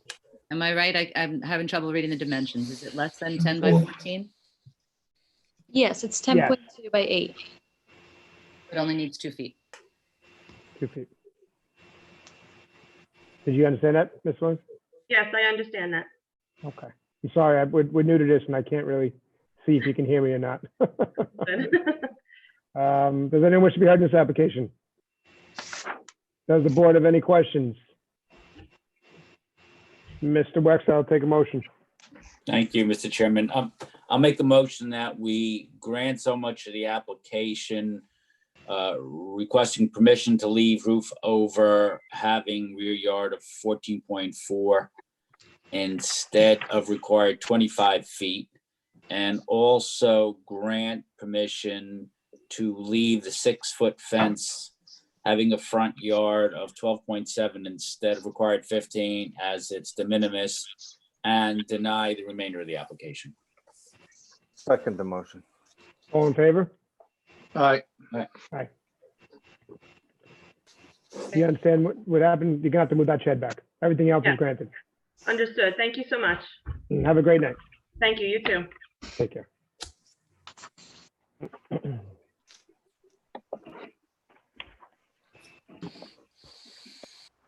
Just promoting the next applicant.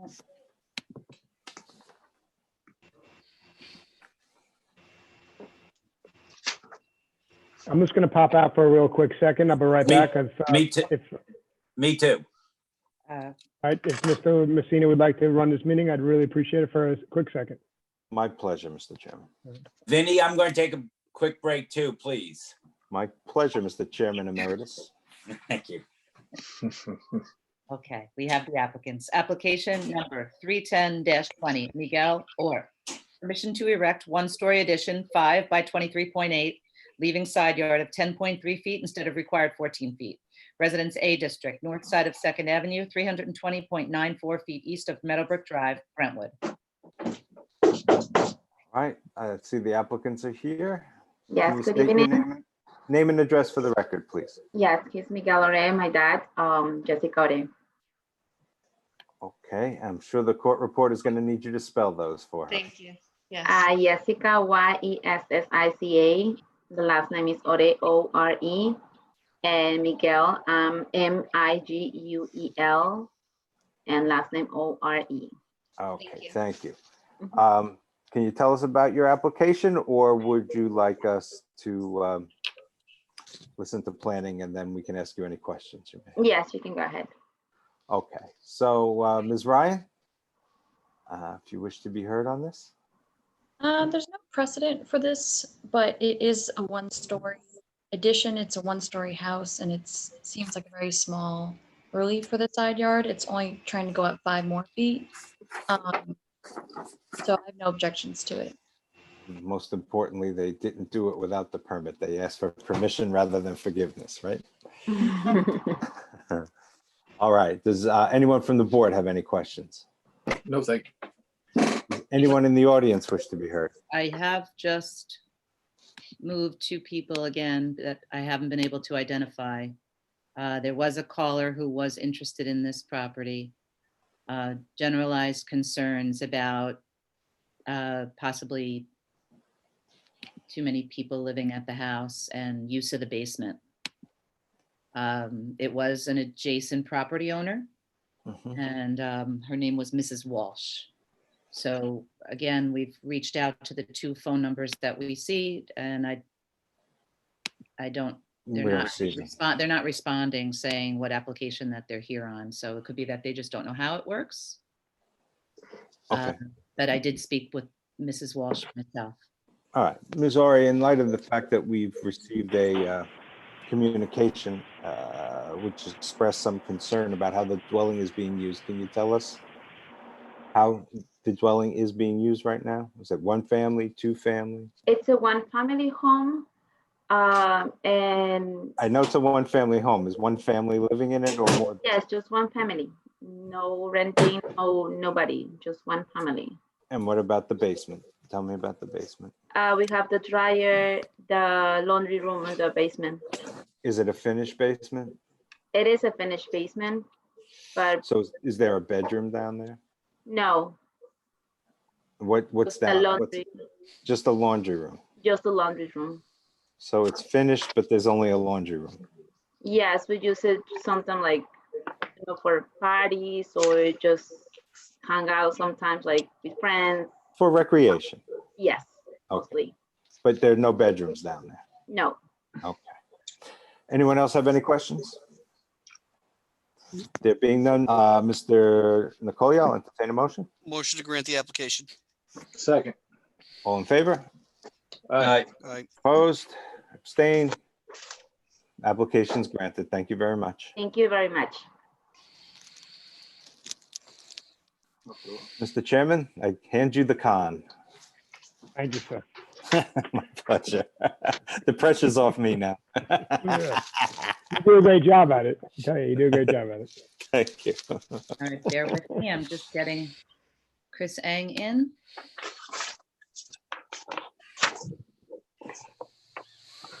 And Chris, I think do you have a client here? You do.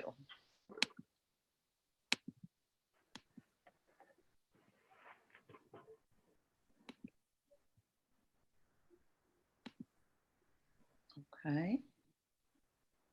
Got you both. Now let's make sure there I am. Okay. Application number 311-20, Eric and Rebecca Christensen. Permission to erect two-story additions, 15.4 by 22 and 15.8 by 30.7, resulting in new structure, leaving second front yard of 11.7 feet instead of required 15 feet, and floor area ratio of 37.8% instead of permitted 25%, and to establish accessory apartment pursuant to Islip Town Code Section 68-602. Residence B District, southeast corner of Church Avenue and Raymond Street, Islip. Good evening. Good evening, Chairman, members of the board. Christopher Ang, 93 Main Street, West Sayville, New York.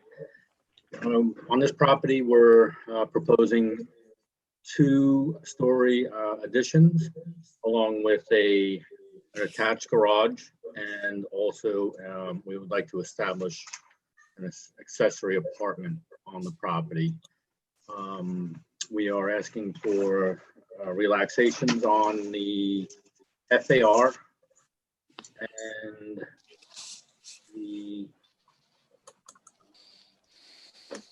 the front yard setback.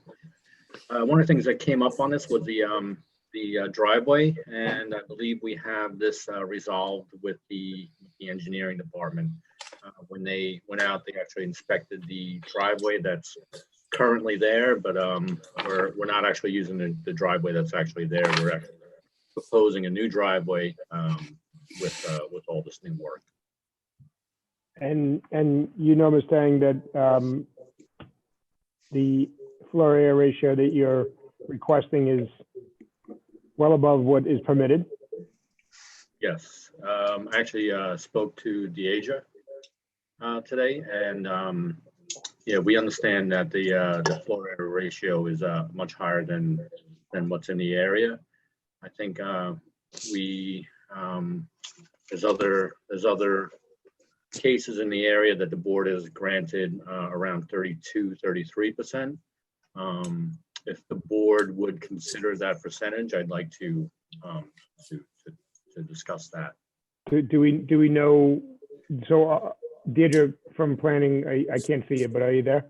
Yeah, I'm here. Do we have, oh, there you go. Do we have some precedent in the area that Ms. Tang's talking about? If you can give us some info on it.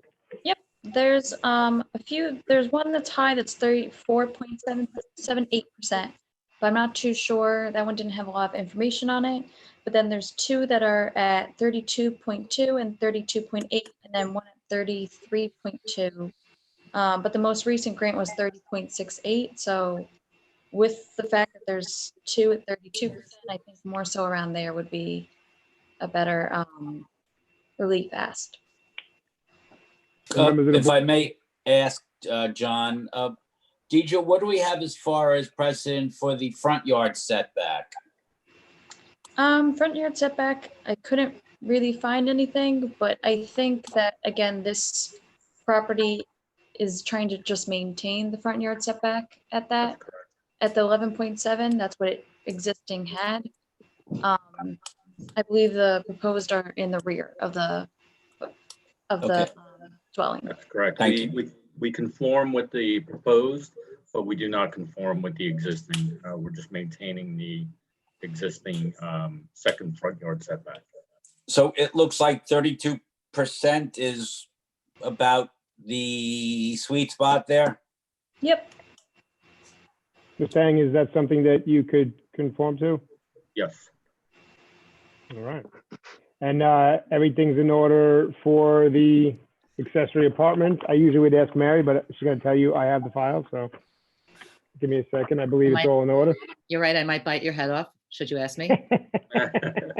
Chris, Yep. regarding the driveway, John, we've already kind of addressed that issue in the last couple of days with the applicant. It seemed as if engineering had denied the driveway, but then we clarified that they were inspecting the secondary frontage, not the primary frontage. That's And Chris is going to be able to provide a conforming driveway on Church Ave, right, Chris? That's correct. That will fit 2 cars wide and 2 cars deep, so it'll meet the ordinance. The size of the apartment, I can't remember, and I can't read it on the graphic. If you could just tell us the size of the apartment? Well, it actually might change after you lower the FAR, right? Yeah, hold on one second. Well, I'm assuming it's under what's required with the code, correct? Yes. All right. So Ms. Tang, don't be speaking. less if he modifies the plan and that affects. Yeah. He does that to affect the FAR. 450 square feet around. Does anyone wish to be heard in this application? Does the board have any questions? Mr. Wex, I'll take a motion. Thank you, Mr. Chairman. I'll make a motion that we deny so much of the application seeking a front a floor area ratio of 37.8 and grant 32% FAR and grant the remainder of the application, and with respect to the accessory apartment, grant that for a period of 3 years. I'll second Mr. Wexler's wonderful motion. All in favor? Aye. Opposed? Thank you. None? Thank you. All right, everything's good, Ms. Tang. Thank you. You're on the next one also? Yes. Yes. Application number 312-20, George and Michelle McRedmond. Permission to reconstruct 2-story dwelling with addition resulting in new structure leaving front yard of 14.5 feet instead of required 40 feet, side yards of 11.6 feet and 5 feet instead of required 14 feet each, total side yards of 16.6 feet instead of required 28 feet, all having floor area ratio of 27% instead of permitted 25%. Residence A District, south side of Nassau Street, 218.8 feet west of Wantagh Avenue, Islip Terrace. Good evening, Ms. Tang. This one, we're actually taking the existing second story off and we're rebuilding the second story. It's a Cape style house and the owner would like a full second story on top of the existing first story footprint. We're also proposing a front porch on the front of the house, and that's why we have the relaxation on the front yard. That's why we have such a a larger relaxation on that. But you're not going outside the footprint that's permitted right now. No, the footprint stays exactly the same except for the proposed front porch. Gotcha. All right, and 27% said it required 25. We go up to 30, as you know, so that's right in our wheelhouse. Deirdre, from planning, any issues? No issue. Objection? They were granted previously a side yard of 5.2, so I'm assuming the 5 now could have just been a small miscalculation on a previous survey or something like that. And there is precedent for a front yard porch in the same sense, asking for a 14.1 front yard. And there's at least 3 precedent for side yards, all around 8 feet. Was the previous precedent, excuse me, it's 5.2 for 2 stories or for 1? It was for the 1.5 story, I believe they have, or they always had 2-story, right? It's considered a 2-story, but it's a 1.5 story. I guess it's a Cape style house right now. We're not encroaching on the side yard any more than it is right now. So we're not. I know, but you're going up, okay? And if there's windows on that side, that affects the neighbor's privacy, right? It's considered a 2-story on paper. Yes, I understand what you're saying, but it's actually a 2-story on paper right now, and we're rebuilding the 2nd story. Right, but you're rebuilding it in a way that it's going to have more adverse impact on the adjoining property. Are there windows on that side? On the second? There's currently windows on that side, and we will have proposed windows on that side as well. Okay, so there'll be no difference with respect to that. No, sir. Okay, But so then it's not. You're not exacerbating something. You're just you're keeping it the same, whatever it may be, good, bad, or indifferent. That's correct, Mr. Messina. Okay, thank you. So if I can just follow up, Vinny, Mr. Ang, the windows are going to remain the same. There's not going to be more on the narrow side. That's not correct. There will be more proposed. There will be windows on that side that's more than what's there. Well, that's what concerns me. I'm just following up on our vice chairman. Now you have a 2nd floor. I mean, it's so narrow there. What is it looking into? I'm not sure. Do we have an aerial, Deirdre? I can pull one up. Thank you. You can answer Mr. Wex's question. Thank you, Deidre. Yep. All right. Which one is it? No, I'm pulling it up now. Sorry. Oh, I'm sorry. Okay. This looks like the last one. Yeah. She's just going to show us the same I area. see a lot of on every pools.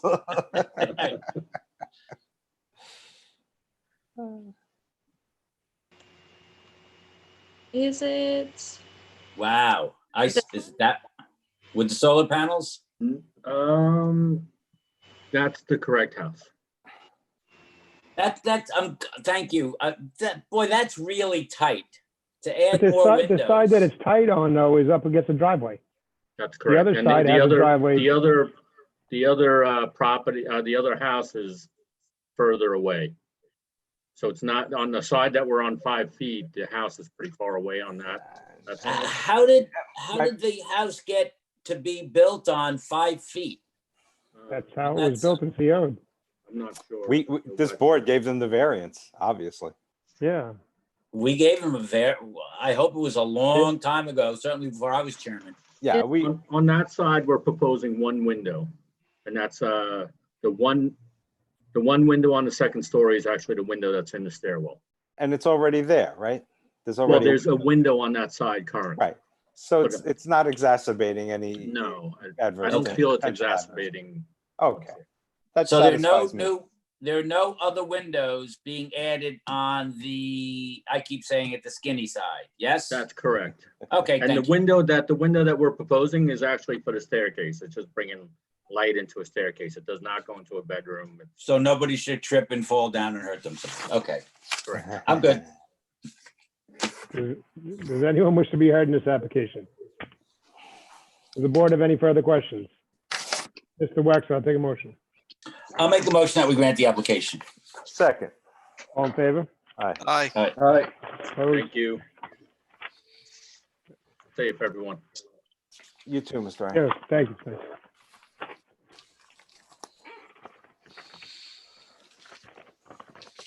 you. 1 second.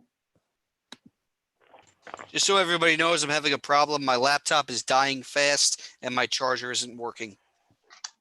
But how are you doing? He seems pretty comfortable. Not really. I need a new mattress. What's wrong with you, man? Application number 313-20, Normandy Inn Property LLC, Jersey Mike's. Permission to reduce, alter, and reconstruct commercial building over 50%, resulting in new structure on lot not having required width of 65 feet throughout, on front property line and having front yard of 1.3 feet instead of required 10 feet each, and second front yard of 2.5 feet instead of required 10 feet. This is I mute Bill. There we go. Business 1 District, west side of Smithtown Avenue at northerly intersection with Lakeland Avenue, Bohemia. Hi, John. Good evening. I'm sorry, was someone recusing themselves from this one? Yes, I have to, Yes. Mr. Chairman, I need to recuse on this matter. I'll just mute myself while this is going on. Thank you. Thank you. Good evening, everyone. How we doing? Good, how are you? Good, thank you. Name and address for the record, please. Sure, John Bracco, architect, 111 Railroad Avenue, Sayville, New York. Good. You got the floor. Thank you. Good evening, everyone. John Bracco, architect for the client, for my applicant. My client is seeking to purchase and completely rehabilitate the entire property and the existing building of this subject parcel. This is a very old, interesting building architecturally with some history to it. Unfortunately, over the past several years, the building has been vacant and fallen into disrepair. Currently, the northerly 2/3 of the building is literally beyond repair, and my recommendation and our proposal is to demolish it. The southerly 1/3 of the building appears by the framing to have been built a little better and is in better shape and with some care could be saved. The southerly section, which we are proposing to restore, has a footprint of about 1,000 square feet. Our proposal also includes reconstructing about 600 square feet of the northern section to get it to approximately 1,600 square feet on the first floor, which is what we need for a functional Jersey Mike's. This proposal actually would be an 800 square foot reduction in footprint from the size of the existing building. We tried as best as possible to keep with the existing style, at the same time creating a footprint that would meet the needs of this minor restaurant. We would match as best as possible the materials, colors, and details of the existing building. The amount of work that needs to be done to restore/reconstruct this building puts us over the 50% rule, resulting in a new structure. This is an extremely challenging shaped piece of property, as you can see. The best way to describe it is half a slice of pizza. Therefore, it's extremely difficult to conform to the current setbacks. I'm so glad someone's finally repairing it. Yeah, exactly. Unfortunately, the existing parcel does not maintain the 65-foot required width throughout. In addition, the existing building footprint, which we are only reducing in size, does not meet the current front yard setbacks for the Business 1 zone. These nonconformities predate the code and have been in existence for approximately 80 to 100 years. The building is CO'd. On the CO, it says circa 1913 to 1920. But Mr. Bracco, you can't claim that there's a non-conforming use here anymore since it hasn't been used in years, right? The building has been vacant for approximately 10 years. Okay, and so under our code, if it's vacant if the use is discontinued for a year, I believe, you've lost your non-conforming status, right? Okay, fair enough. Yeah, basically just trying to make the point that the building's been here for an extremely long period of time. It sure has, that's true. Okay. The application has already been approved by the planning department for a special permit for a minor restaurant. We hope you will look favorably on this application, and we are more than happy to answer any questions that you might have. You said the planning department. Did you mean the planning board? The planning board, yes. Yeah, okay. So they gave you a parking variance, I'm assuming? They gave us a parking relaxation, yes. Okay. Great. Great. Deirdre from planning, you have any objection? No, I spoke with Kelly, who dealt with the special permit, and was there for the planning board decision and kind of been along throughout the process. So no objections to it. They've been, I'll show you now, once it loads, but I have the rendering for it that Mr. Bracco sent us. So he's trying to keep it in with how it has been looking, or the better way it's looked. So he's trying to keep with how it has looked in the past and some historical context for it. Right. It's very admirable. It's just a tough spot to have a restaurant with tough all that spot. traffic Tough going in and spot. out. Well, I can tell you that there was some concern about that with planning board, and they actually did reserve decision, and they sent it to Suffolk County, since these are county roads. Yeah. And the county came back with no objection to it. And then No objection, or did they say it was a matter for local determination? I believe it said no objection because they were county roads. Vinny, for ours, for the zoning board referral, Yeah, it's a matter for local determination. I'm not certain, but planning board, when they sent it to the county, they may have put it on for commission consideration, in which case Yeah, it might have come back the way that's what I'm John trying to find out. Right, exactly. So, But is also, sorry, I think that's Oh, also good. why we wanted more so of Jersey Mike's, where it's a place where you're not staying long, like not a restaurant where there would be more crowding and would be more traffic and people parking for longer periods of time in the parking lot. That's why it was something to go there, that at least people kind of moved in and out quicker. Okay, I'm not opposed to the application, but what I would say about that, having done these for so long, you get a lot more traffic movements with a takeout restaurant than you would with a sit-down restaurant. So while, you've cured a parking problem, you may have exacerbated a traffic problem because of the left turn movements coming out of there on the Smithtown Avenue side. But be that as it may, planning boards reviewed it, so be it. I'm fine with that. all right. Does anyone wish to be heard in this application? Do we have anyone in the room, Mayor? No, I don't think so. I think we've got most people accounted for. Does the board have any questions? Mr. Sullivan, I'll take a motion. He's recused, Mr. Chairman. Oh, I'm sorry. Mr. Messina, I'll take a motion. Sorry about that. I'll make a motion to approve the application. I'll second. All in favor? Aye. Aye. Thank you very much. Have a great night, sir. Mr. Barker. Okay, you too.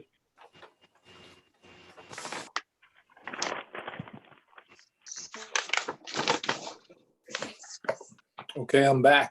Oh, I thought you were Better here. than Before, Mr. Sullivan, better than before.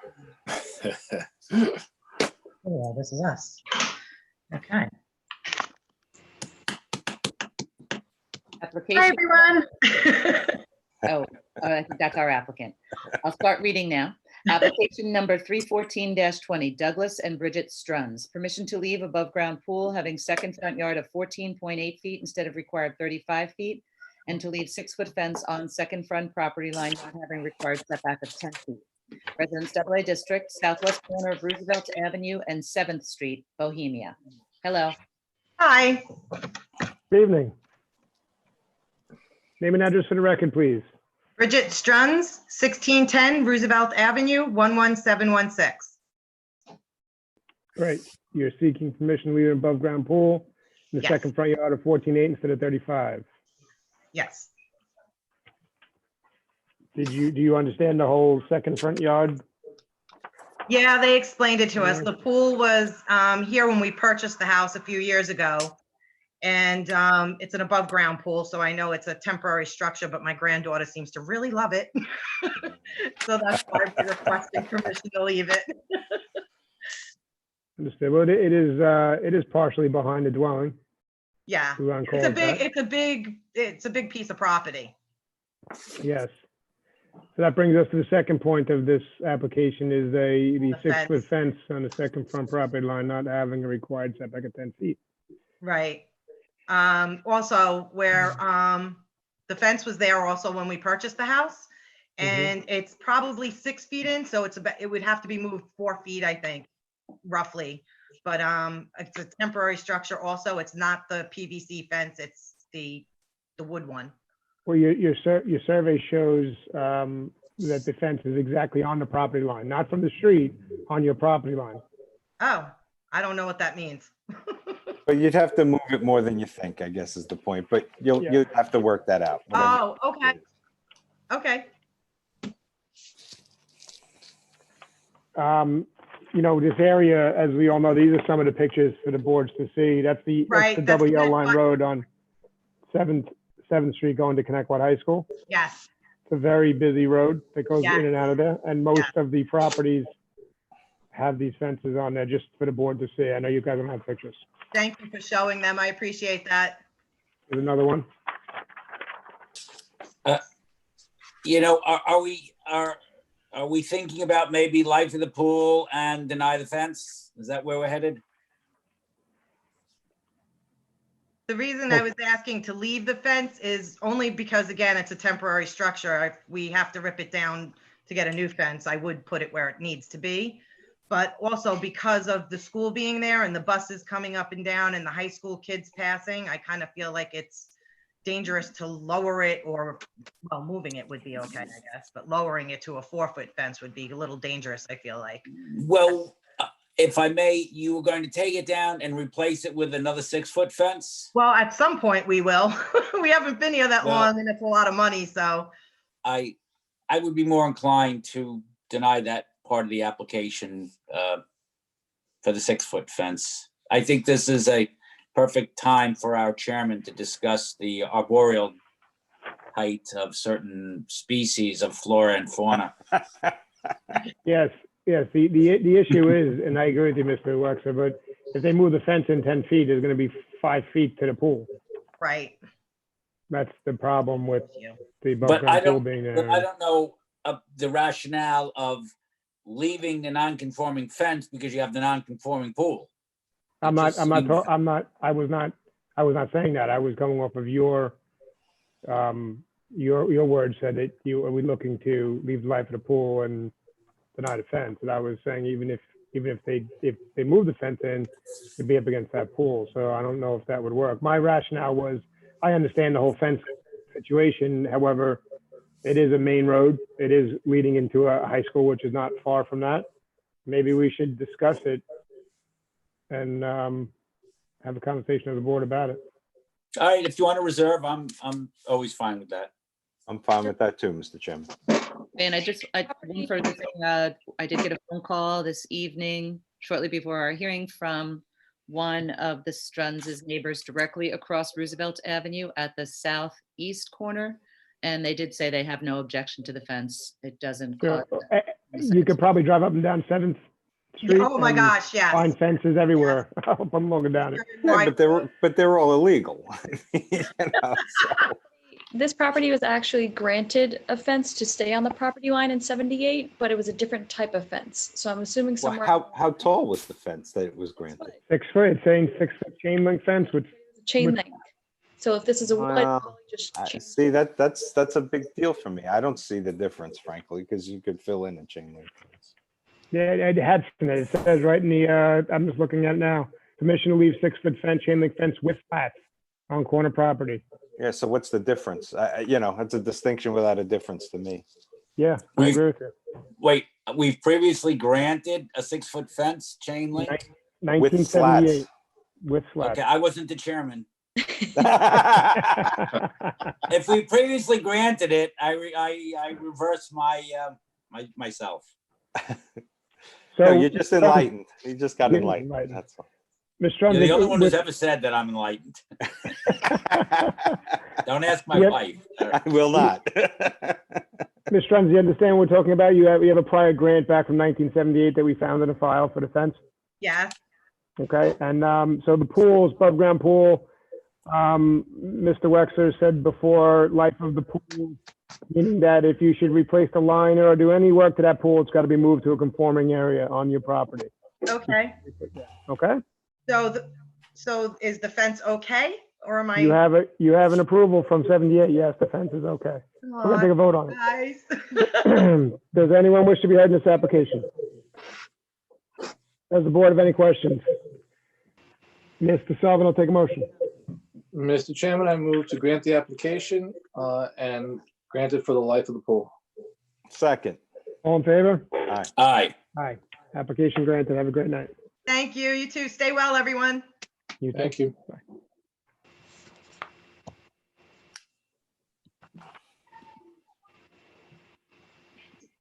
1 second. And these. And now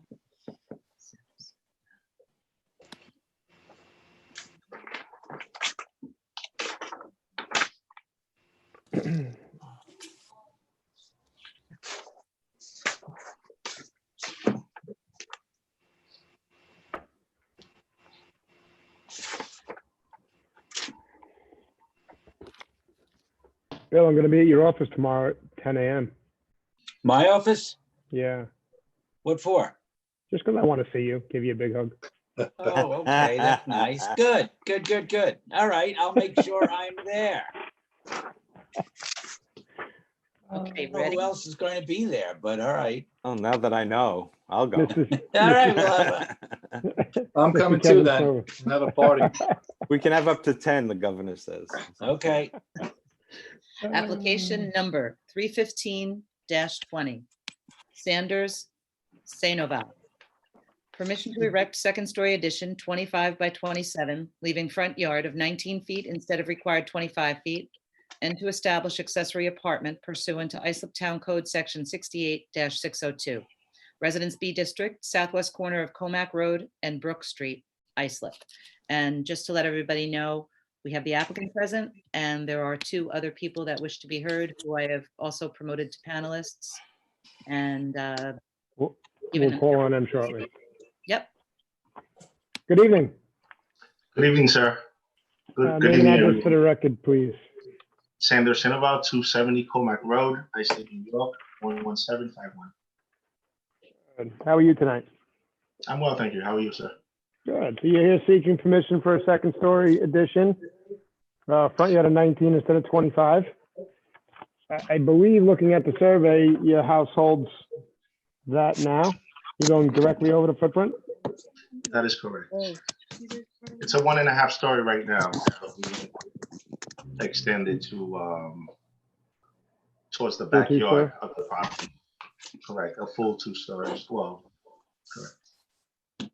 So you're squaring off the back corner of that house and going up That is correct. the southwest corner? That is correct, sir. Yes. And you're also seeking to establish an accessory apartment? Yes, sir. You know the size of the apartment? Square It's footage? 675 square feet. Okay. Driveway was, I'm looking through the file, was driveway approved by engineer? It was. All righty. The driveway was approved by engineering, Sanders, but I don't know, did you give engineering this survey? Because this survey is quite outdated at this point, and that hedge line. No, no, what happened was, they said that, they approved the old survey. They let me, if I get approved for the, to do the work, then we'll get a new survey. They didn't want to, over at, the board, they didn't want me to buy a new survey, get a new survey done, and then not get approved. So we plan on getting a new survey. Yeah, I don't know that anybody from this office would have said that if we knew the driveway had been widened so significantly. It's not indicated on this survey. My question to you was, did engineering make a site inspection and see that the Yes, driveway? they did. Okay. Yes, they did. And it was approved. The paperwork should be there. We have the engineering driveway approval, but I was skeptical as to what document you gave them because the survey's outdated, and they typically don't approve driveways that are 30 feet wide. Yeah, Mary, just following up, I don't feel comfortable working off of a 35-year-old survey. We have a stamped driveway review from engineering and it complies. So, and that was from 1/17 of 20. But were they working off this survey? If they're looking at. They actually went to the property. They actually went to the property and took photos and inspected the driveway. We don't know what survey they're working. They may not have needed a They survey didn't. at all. No, they didn't work with the survey. As far as I know, they didn't. But Let me ask I'm you a sorry, question really quick. Guys, we just need one at a time. Okay, and if I may just jump, why are we working off 35-year-old surveys? We shouldn't be doing it. I totally agree with you. However, if the driveway is not going to comply and engineering has to go back and make an inspection, they're going to fail the applicant. So we have in our file a received stamp that the driveway complies from engineering department, town of Iceland. If there should be a situation, they're going to deny him at that moment. So, But beyond the driveway, why are we working on 35-year-old surveys? I just don't, it upsets me. Not that I'm upset. I don't think there's any requirement that it has to be an updated survey. Is there in the code? I thought we had to have a 6-month-old survey at some point, or, I mean, we were loose with that, but I thought that was the requirement, number one. Number two, without, and Mr. Chairman, you're more familiar with this than anybody on this board, without a survey inspection, we don't know that what we have in front of us actually shows the current state of the property. I agree with you. So, I would support Mr. Wexler that, we really shouldn't hear this application until such time as we have a more current survey, or at least a survey inspection to supplement the survey that's in front of us. Just one in the 21st century, at least. Well, can I add that the property is basically looking at the survey, everything's the same except that there's no pool. The pool is no longer there, it's just open space in the backyard. But in terms of the structure of the house, it's a 1.5-story house. And Well, this is no reflection on you, but frankly, we require a survey because we require someone independent to go out and tell us that. And while we may not hit you for the cost of a new survey, at the very least, my personal feeling is that we should have an inspection that would educate us and reinforce what you're saying, frankly. Right. It's just better for everybody involved if there's a challenge to anything we do. And you know what, John, you know this better than I do. They don't need a new survey. If a survey goes out, and can he certify or make any corrections on the existing if it is the same? Yeah, but there's no surveyor that will update this survey from so long ago. They're going to want to redo a whole new survey on that. I think that's. I guess and I agree with 100% what you guys are saying, but I guess, he's gotten this far in the town of Iceland with this survey. Where, can we possibly finish the hearing with a caveat that it would have to be an updated survey and be reviewed by the town? I feel a little bad for the applicant that he got this far with this survey, and now we're kind of crushing him on it. But yeah, and I didn't mean to make a point so much of the survey as I just wanted to know if engineering relied upon that survey, but the applicant did tell us that engineering was on the site. And I think that, John, you're going to have some site photos in there. I have them. Yep. That will show. But what you did, though, is you illustrated that there's 2 surveys floating around out there, one of which shows something different than the one we have. So it just illustrates the need that, that we should have some updated information. We definitely should. Is there a way? And whether it comes now or later, Mr. Chairman, is fine. That's up to you. Yeah, but I'm looking for some support, not support, but some knowledge on, can we do that as a board? Can we say everything looks good at this point? However, we require Make it subject to? Sure. To the updated survey. Okay. We can make it subject to. Well, after we hear what anybody might have to say about the application, we'll discuss parking. And as you know, when you ask me if everything's in order, my 2 things I tell you are the size of the apartment and whether we have a double wide, double deep driveway, which we don't. So let's go on and talk about the parking a little bit. And we wouldn't know that because we have an old survey. Well, we can see the aerials. Deirdre has nicely zoomed in for us. Yep. And John in his file has the site photos. And for future hearings, we'll try to get these electronically distributed, but these applicants who filed now filed long before COVID, so Sure. don't have electronic photos.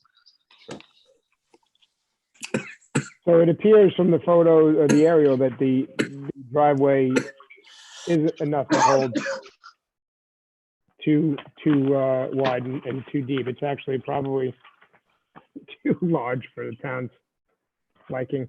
Anyone can see this. That's a picture of the driveway. On that.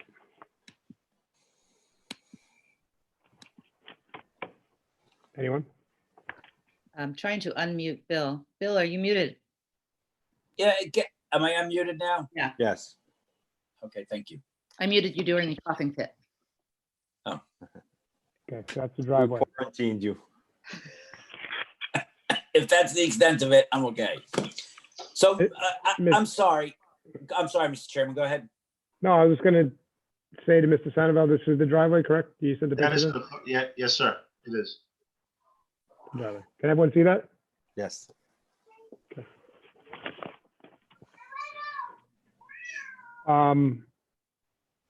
We have someone else in this meeting also with a really cool spacious background with stars. I don't know if they're part of the hearing or not. Is that part of the hearing, that person, Mary? Yes, that person wants to be heard. Oh, okay, I'm sorry. I didn't know that. It all of a sudden popped up. All right, so do you want to go to the, people that want to be heard, or you guys want to discuss the driveway more? No, let's see what the public has to say. All right, does anyone wish to be heard in this application? I'm Yes. assuming we have someone, Wilma 11751. Can Yes. you unmute yourself? Mary, can you unmute her? I think she's unmuted. Oh, Hi, can you hear me? yes. Hi, my name is, thank you. My name is Renee Albertelli, 4 Creekside Court, Islip. Can you just spell the last name for me, please? Sure, it's ALBERTELLI. Thank you. How are you tonight? Good, how are you all tonight? Great. Okay, I live on Creekside Court. I am very concerned with adding an apartment to the house. We have an issue with parking on this road as it is on Creekside. There's a lot of children that live on this road. Unfortunately, there's probably a lot of illegal apartments on Comac Road. And unfortunately, they tend to park in front of my house, in front of my neighbors' homes. So it's becoming quite annoying. When you pay a lot of money in your taxes and you have your block being used as a parking lot. That's my main concern is the apartment. Having extra cars being parked on a residential block, it shouldn't be used, Creekside Court, as a parking lot for any homes that are having apartments on Brook Avenue or Comac Road, because we already have that issue. Correct. Thank you for your time. So as you know, and you probably heard us speaking already, if the applicant complies with the accessory apartment, with the driveway and parking the cars in the driveway for the apartment, there's not much we could do about it as a zoning board here in front of us. Now, you have an opportunity to contact the town, and I know you probably heard that before, and I know you probably don't like that answer that I'm giving you, but there's not much we could do as a board for this property if Mr. Sandoval is, the applicant is complying with the code for accessory apartments in the town of Islip. That's fine. I don't mind complying. I just can't have our block being used as a parking lot for the apartment. Understood. Understood. Okay. Am I unmuted? No, you're not muted. I hear you. Can you hear me? Yes, I can hear you. Okay, my biggest concern, I live at on Comac Road. Name and address, Can you, please. can you just give me 1 second, ma'am? I just want to make sure the last person speaking is done speaking. Yes, If I'm somebody- finished. Thank you very much. You're done? Okay, you have a great night. I'm sorry, go ahead, miss. Okay, my biggest worry, We get my the name's name. Linda, Name and address for the record, please. Linda, 277 Comac Road in Islip. Can you I'm spell right- your last name, please? NOCER I know, that's why I just spell it. Thank you. I live directly on a diagonal across from the house. My biggest concern is the amount of accidents that are already happening between Brook and Comac. And the more apartments that are popping up and more traffic coming through, I'm waiting for a car to come through my house. I mean, the street is dangerous as it is, the corner. Since I've been here 22 years, I've got to at least say, at least twice a year, every year, there's been an accident on this corner. Understood. You know, between, you know, the obstruction of view, everything that has been going on. So more people in that house, greater amount chance for an accident. Yeah. I appreciate your time, ma'am. Unfortunately, as I told the last person who spoke, we're here to see if the applicant complies to the Town of Isa accessory apartment code, and if they should comply with it, we don't have privy to tell them yes or no if they comply. No, if they comply. Just like we wouldn't be able to tell you no if you comply either with an accessory apartment. But we do appreciate your time. We do appreciate your voice on the record. All right. Thank you for your. All right. Does anyone else wish to be heard in this application?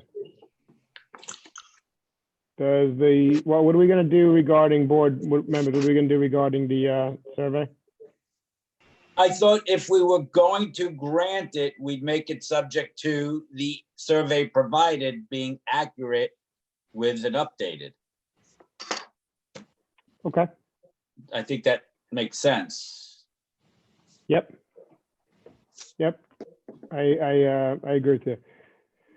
So does anyone wish to be heard in this application? Does the board have any questions? I don't think Mr. McCullough is with us anymore. So Mr. Wex, I'm going to take a motion. Yes, I'll make a motion that we grant the application with respect to the permission to erect a second-story addition, subject to the board receiving an updated survey within, you want to put 60 days? I'd give him 90 only because I don't know what's going on. Okay, within 90 days. And Mr. Sandoval, if you can't get it within 90 days, why don't we'll give you a 30-day extension thereafter. So we'll give you up to 120. So it's 90 days, and if you need another 30 due to what's going on in the world, just call the board, speak to Mary. If we don't receive an updated survey within 120 days, then it'll be denied.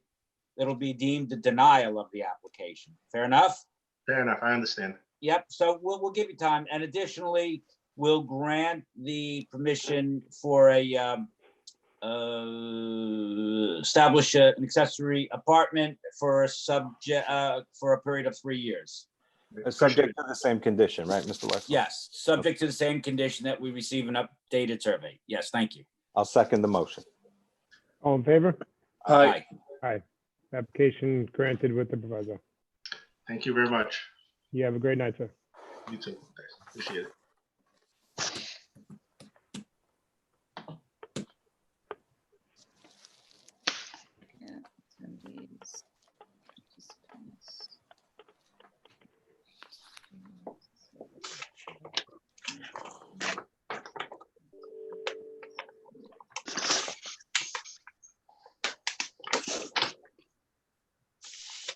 Application number 316-20, Anthony Alvino. Permission to erect second-story addition, 28.58 by 48.16 irregular, and roofed over porch, 8 by 32.8, leaving floor area ratio of 36.2% instead of permitted 25%, and to leave patio on side property line not having required setback of 4 feet. Residence B District, east side of Myrtle Avenue, 140 feet south of 3rd Street, West Islip. Good evening. Hi, how are you? How are you tonight? Doing great. How are you? Good. Name and address for the record. Anthony Alvino, 220 Myrtle Avenue, West Islip, 11795. Great. You're here seeking permission to erect a second story and a roof over porch, leaving a floor area ratio of 36.2 instead of 25. Let's go over that first. by code where we allow 25 to go up to 30%, you're asking for 36.2. It is West Islip though, so they do have some higher FARs possibly. Do you guys have any precedent for that within your area? Yes, we actually spoke to Mrs. Ryan earlier today, and she should have, there's 3 or 4 of them that are over what we're asking. Deirdre, from planning, do you have that information that Mr. Alvino states? Yep, there's one at 39.8%, another at 38%, another at 36.9%. Okay, there you go. West Islip. That's it. And a patio on side property line having required setback of 4 feet.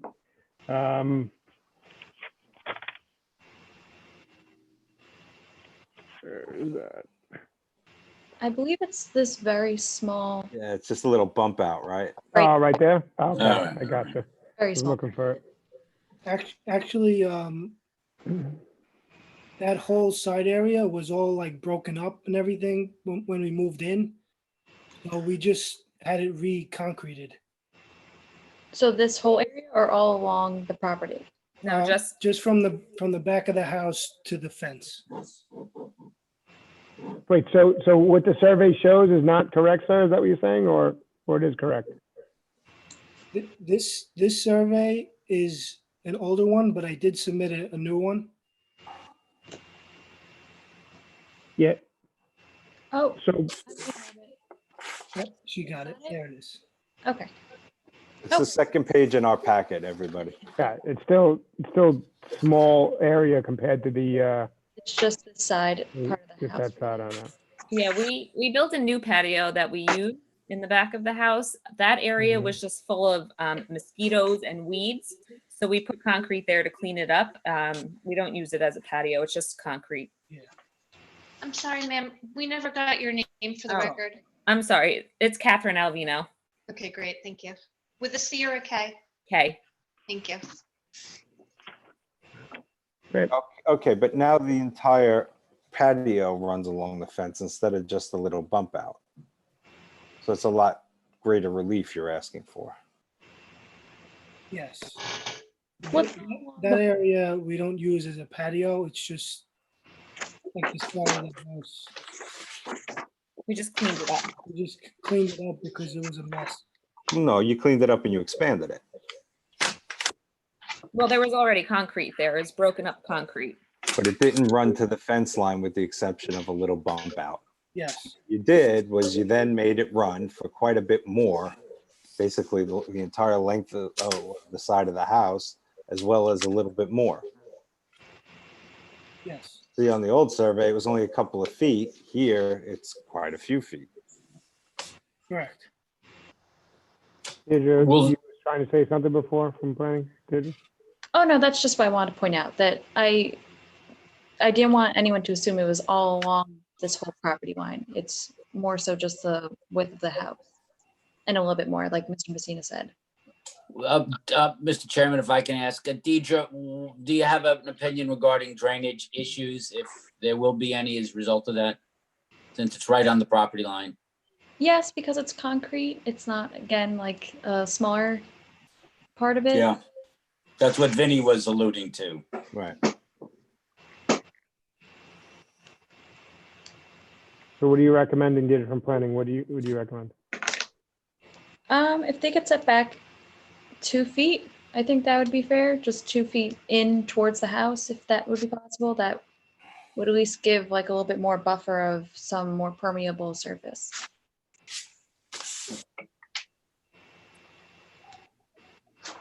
Mr. Alvino, Ms. Alvino, did you hear what Deirdre from planning recommends? Yes. So right now, I would say there's about 8 inches. So we'd have to just shift it a little further away from the fence. Yeah, you just have to cut it back and put some dirt or plantings or something there to make it 2 feet off the property line. Okay. All right, according to your survey, it's about, I don't even know, because I don't think your surveyor did it. It's 0.4 feet north, actually, so yeah, like a foot and a half, you gotta go a little more than a foot and a half off. Okay. Did you hear me on that, applicant? Yes, I hear you. Okay, great. Does anyone wish to be heard in this application? Does the board have any questions? Mr. Wexler, take a motion. Thank you, Mr. Chairman. I'll make a motion that we grant so much the application to grant a floor area ratio of 36.2% instead of permitted 25, and deny so much the application to leave the patio on the side property line. However, allow the applicants to leave this patio on the southerly side as long as there is a 2-foot setback that runs the entire length of the patio on the southerly side. Second. All in favor? Aye. Aye. So application granted for the extension, and it's gonna come back to patio. Okay, Okay? thank you. Thank Have a you. great night. You too.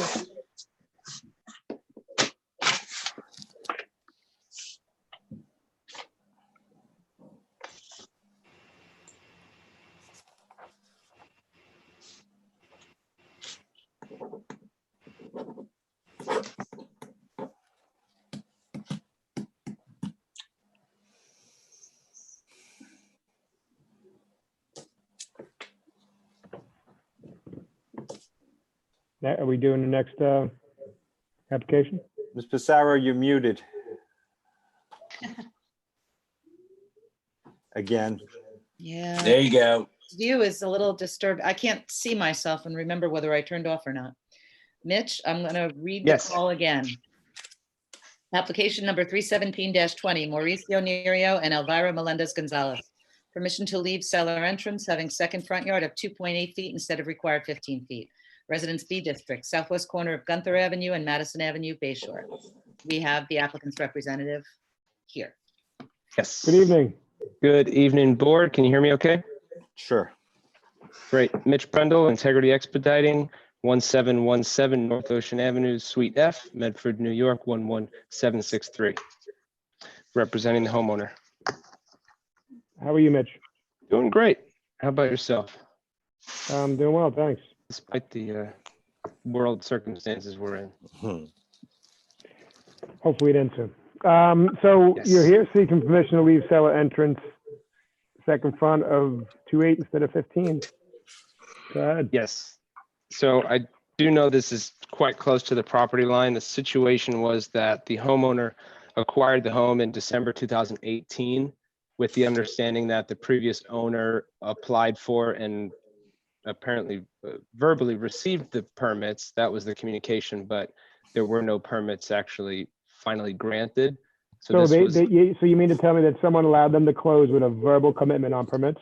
pretty much. They closed without actually receiving the COs.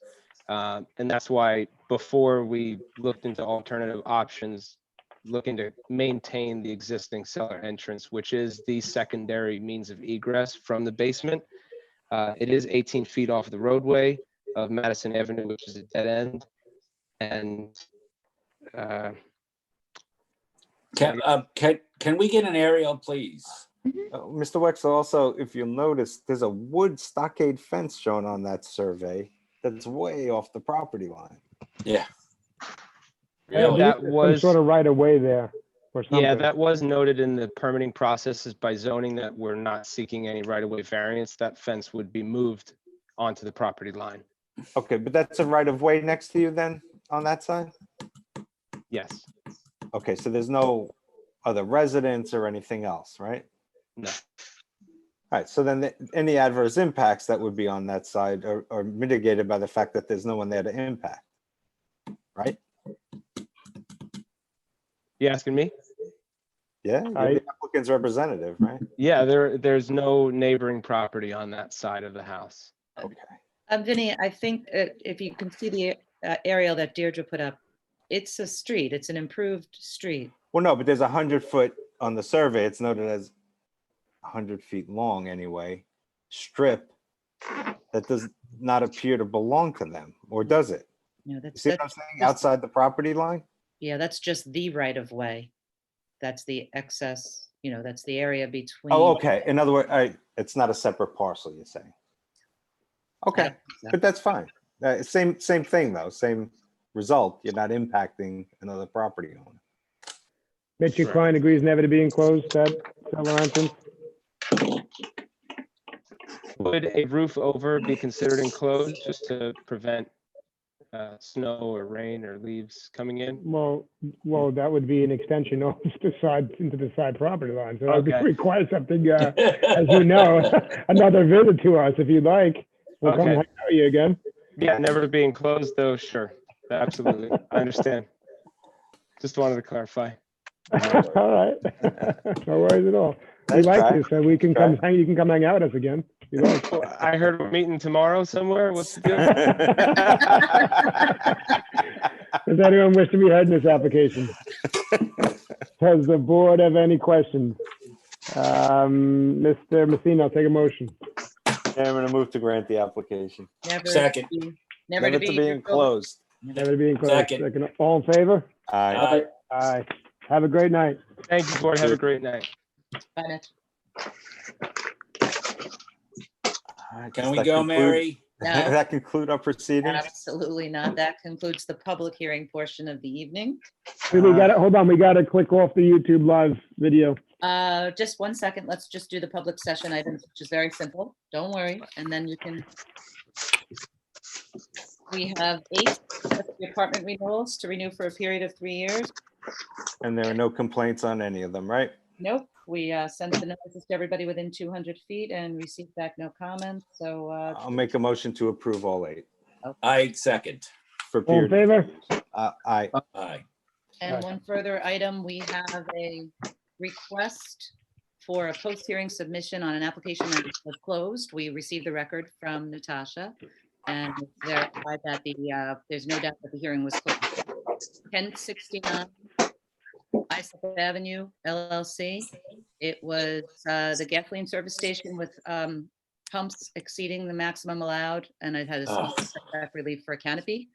They are attempting to submit like a follow-up report from the engineer, and I've explained that the record was closed, so I didn't think that the board was going to accept it. I just wanted to confirm. I don't think we can accept it. So, Yeah, the public's not available to see it yet. right. I agree. Okay, so Thank you. we'll advise that the document hearing was is closed. just in the file. Right. Hey, And we'll- consent, And are that's we, it. are we off the live YouTube yet? Can we click that off? Not No, No, we're still not yet. live. Still live right now, guys.